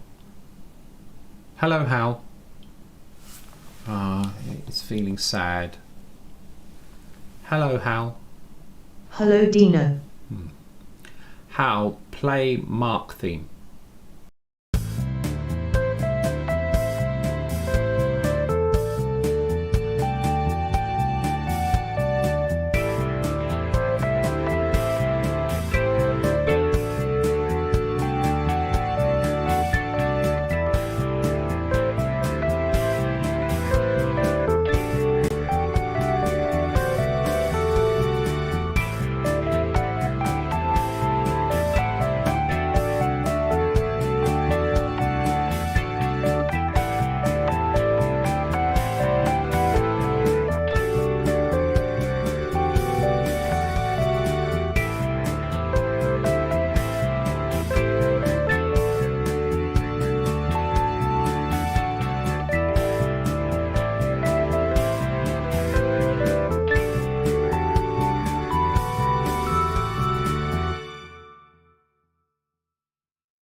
Actually, I had to waggle its ears.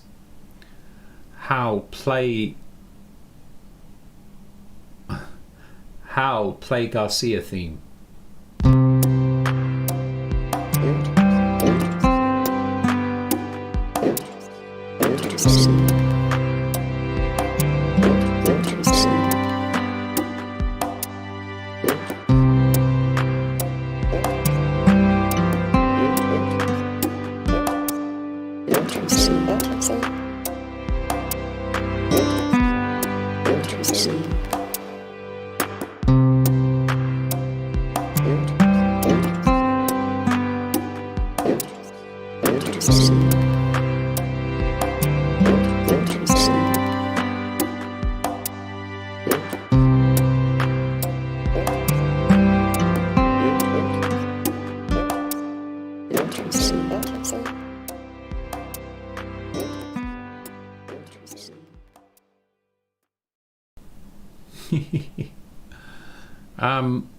Yeah, so I think what I'll do is I want to be able to run all these examples and put them in, but duck shoot is pretty easy to do, so I'm going to just finish off with that. So 0200, let's enter in duck shoot. It's a really very silly, simple game.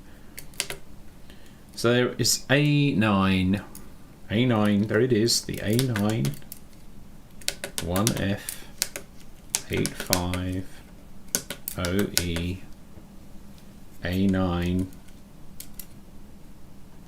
load accumulator with 0, load X, A2, load X immediate with 7, and then 86 is store XZ 20, and then 95 is store ZX 10 CA decrement X 10 FB. Let's clear the display. All right. Then the next one is A9 00 load X86 with 20, and we have to go to the next page.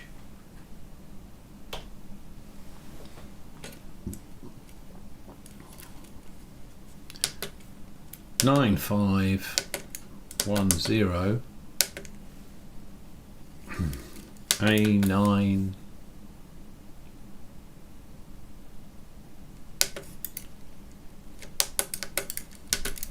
61 CA 1002 A207 95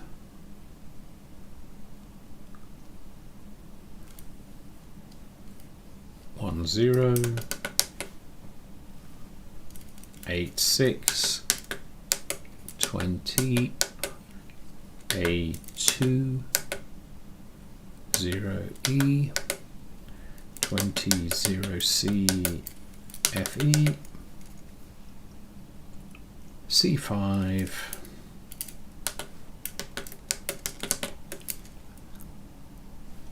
F005 CAD0F6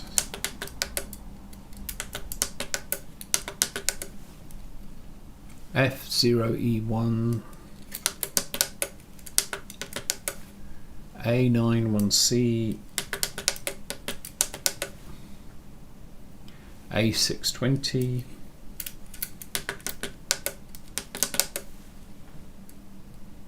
9510 A9FF 850E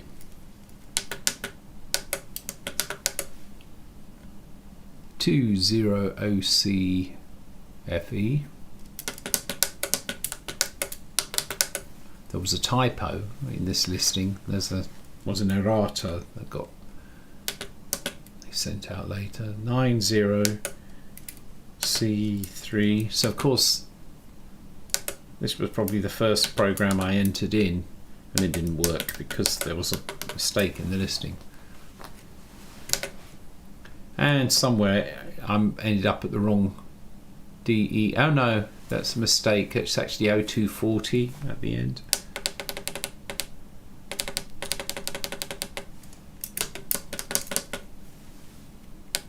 So we have A. Let's go right. A9 1F 850E A900 A20786209510CA10FB A900 A620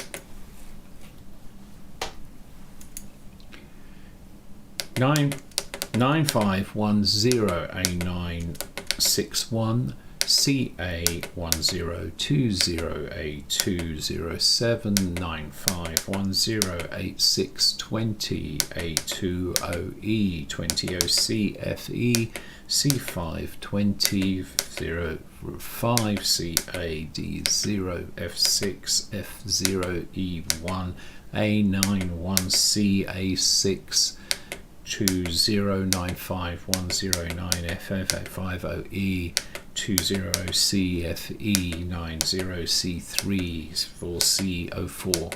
4C04FF.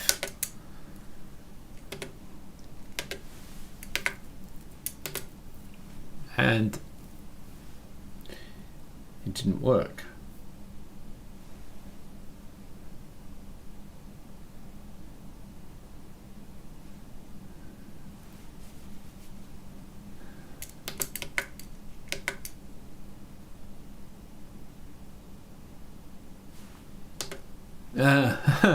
That was a bit weird. What went on there then? Something. A9 and 200. That is not what was supposed to happen. I think that because I recovered, I reloaded everything. I think I reloaded something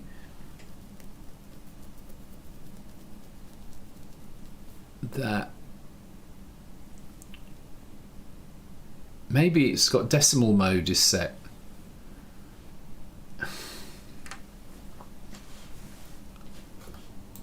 Probably is that, because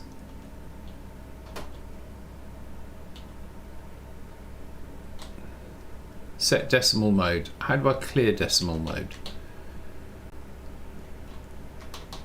Oh man, that's weird. Clear decimal mode as opcode D8.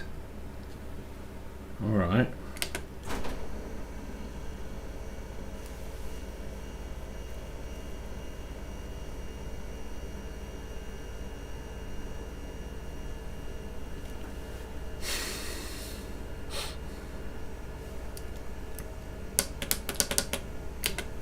Let's put the opcode D8 and then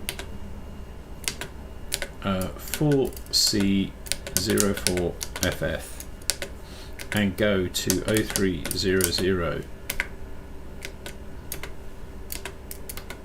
and then I cleared the decimal mode flag. No, okay, so there is some problem. Let the fun begin. I typed this in before and it worked. So I've A9 1F A9FF A91F 850E A900 A207 A6209510C CA10 FB A900 A620 9510 A961 CA10 CA10 20 instead of 02. Ah, I missed that. That was it. It's like one number, and this is the duck shoot game, and it's like for every digit that it's on here, you press the button of the one that it's currently on. 0 is 0, 1, 2, 3, 4, 5, 6, 7, so on. But I mean, as the games go, you only need to use one button. You just wait till it reaches the end one. If you shoot and you don't hit it, but if you press it when it's on the right one, boom. And I love the way that it just the shape of what, you know. It's got like a little C up in the air. You see that? And then when you shoot it down, it becomes this little U, as if the bird has. This is quite cute. Apparently, though, it says that it speeds up. I didn't notice it speeding up. You have to shoot the flying ducks. They successively enter from the right and fly towards the left at a set speed. Okay. So how can we get the speed faster? Finished wait time. It's the time. So it's address 221. If I want it to go faster, 0221 memory. I can OE. So let's try 02. Oh, that's a bit more challenging.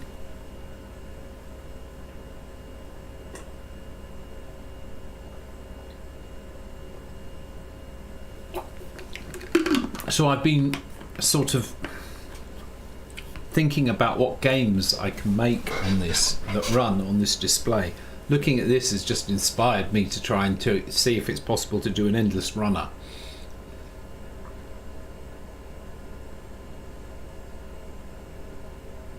Oh, yes. Yes, yes, yes, it could be done. It could be done. I could do an endless runner on this. Anyway, this is a bit challenging. Nope.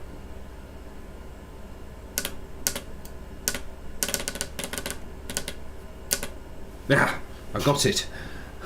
All that, and then I went into the zone, as one does. What's happened here? It's got. Oh, that's what's happened.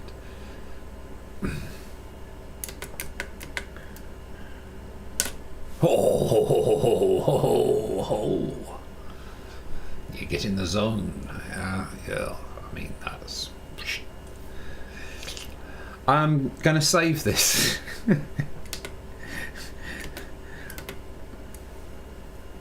And this program is about 128 bytes or something. Not even that, 64 bytes. Where are we getting this? La la la la la la. Mute.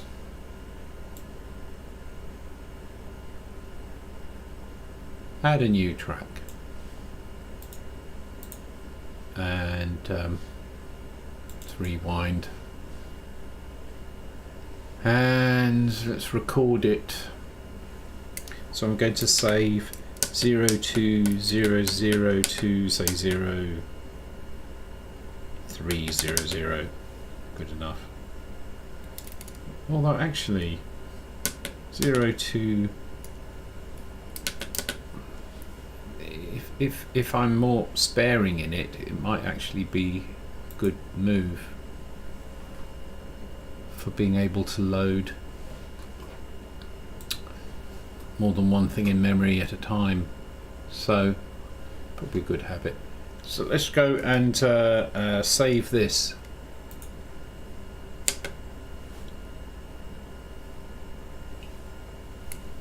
I think that's it.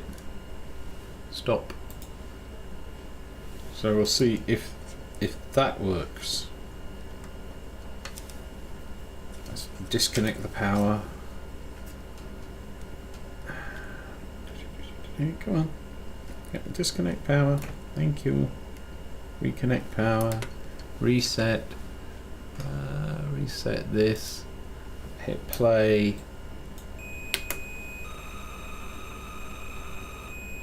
That's it. That's duck shoot go 0200. The fast duck shoot. Superb. Well, there we are. I think I'll call it a night at this point. Thanks for watching. Let's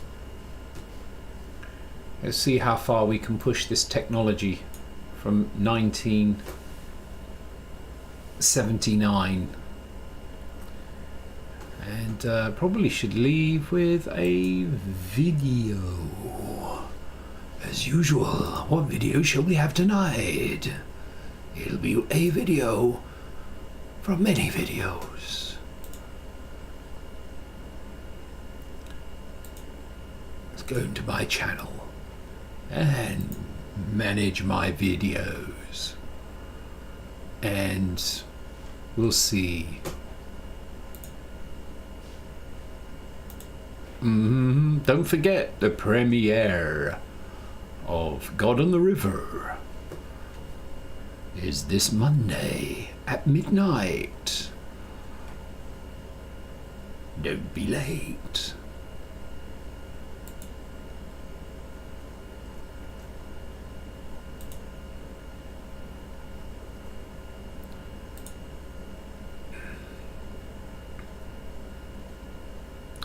I have to go back a ways here. It's like, Dino the diode, epistrophe, round midnight, moments notice.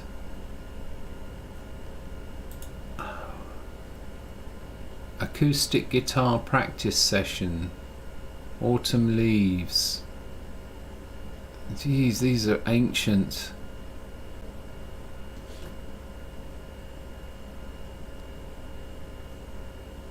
Flow.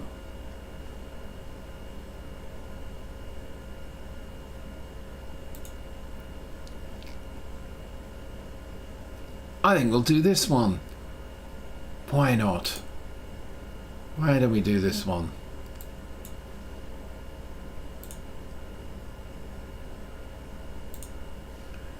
And there we go. Now, if I pop this on here, and I need to just, because I had this in a different place where I normally have it. Right, there we go. And like this, and this, and this, and this, and I think that's it. Take care, everybody. Have a good whatever it is that you're having, and see you soon. Bye.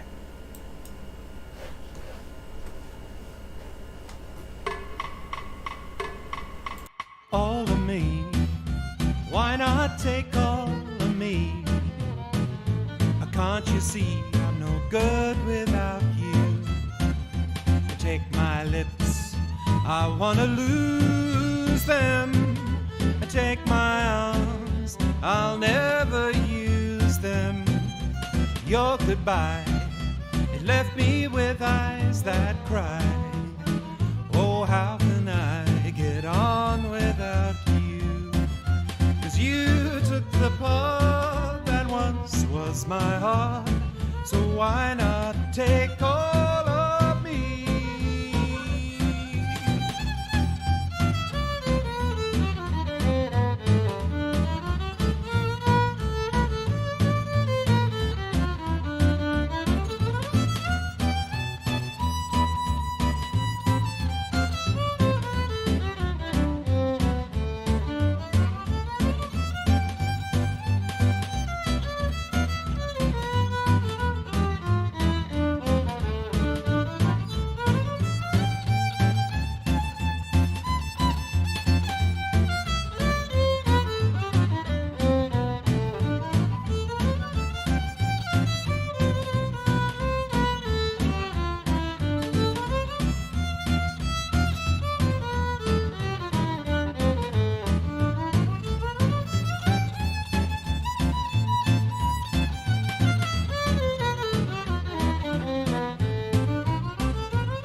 Can't you see I'm so good without you? Take my lips, I wanna lose them. Take my arms, I'll never use them. Your goodbye, it left me with eyes that cry. Oh, how can I get on without you? 'Cause you took the best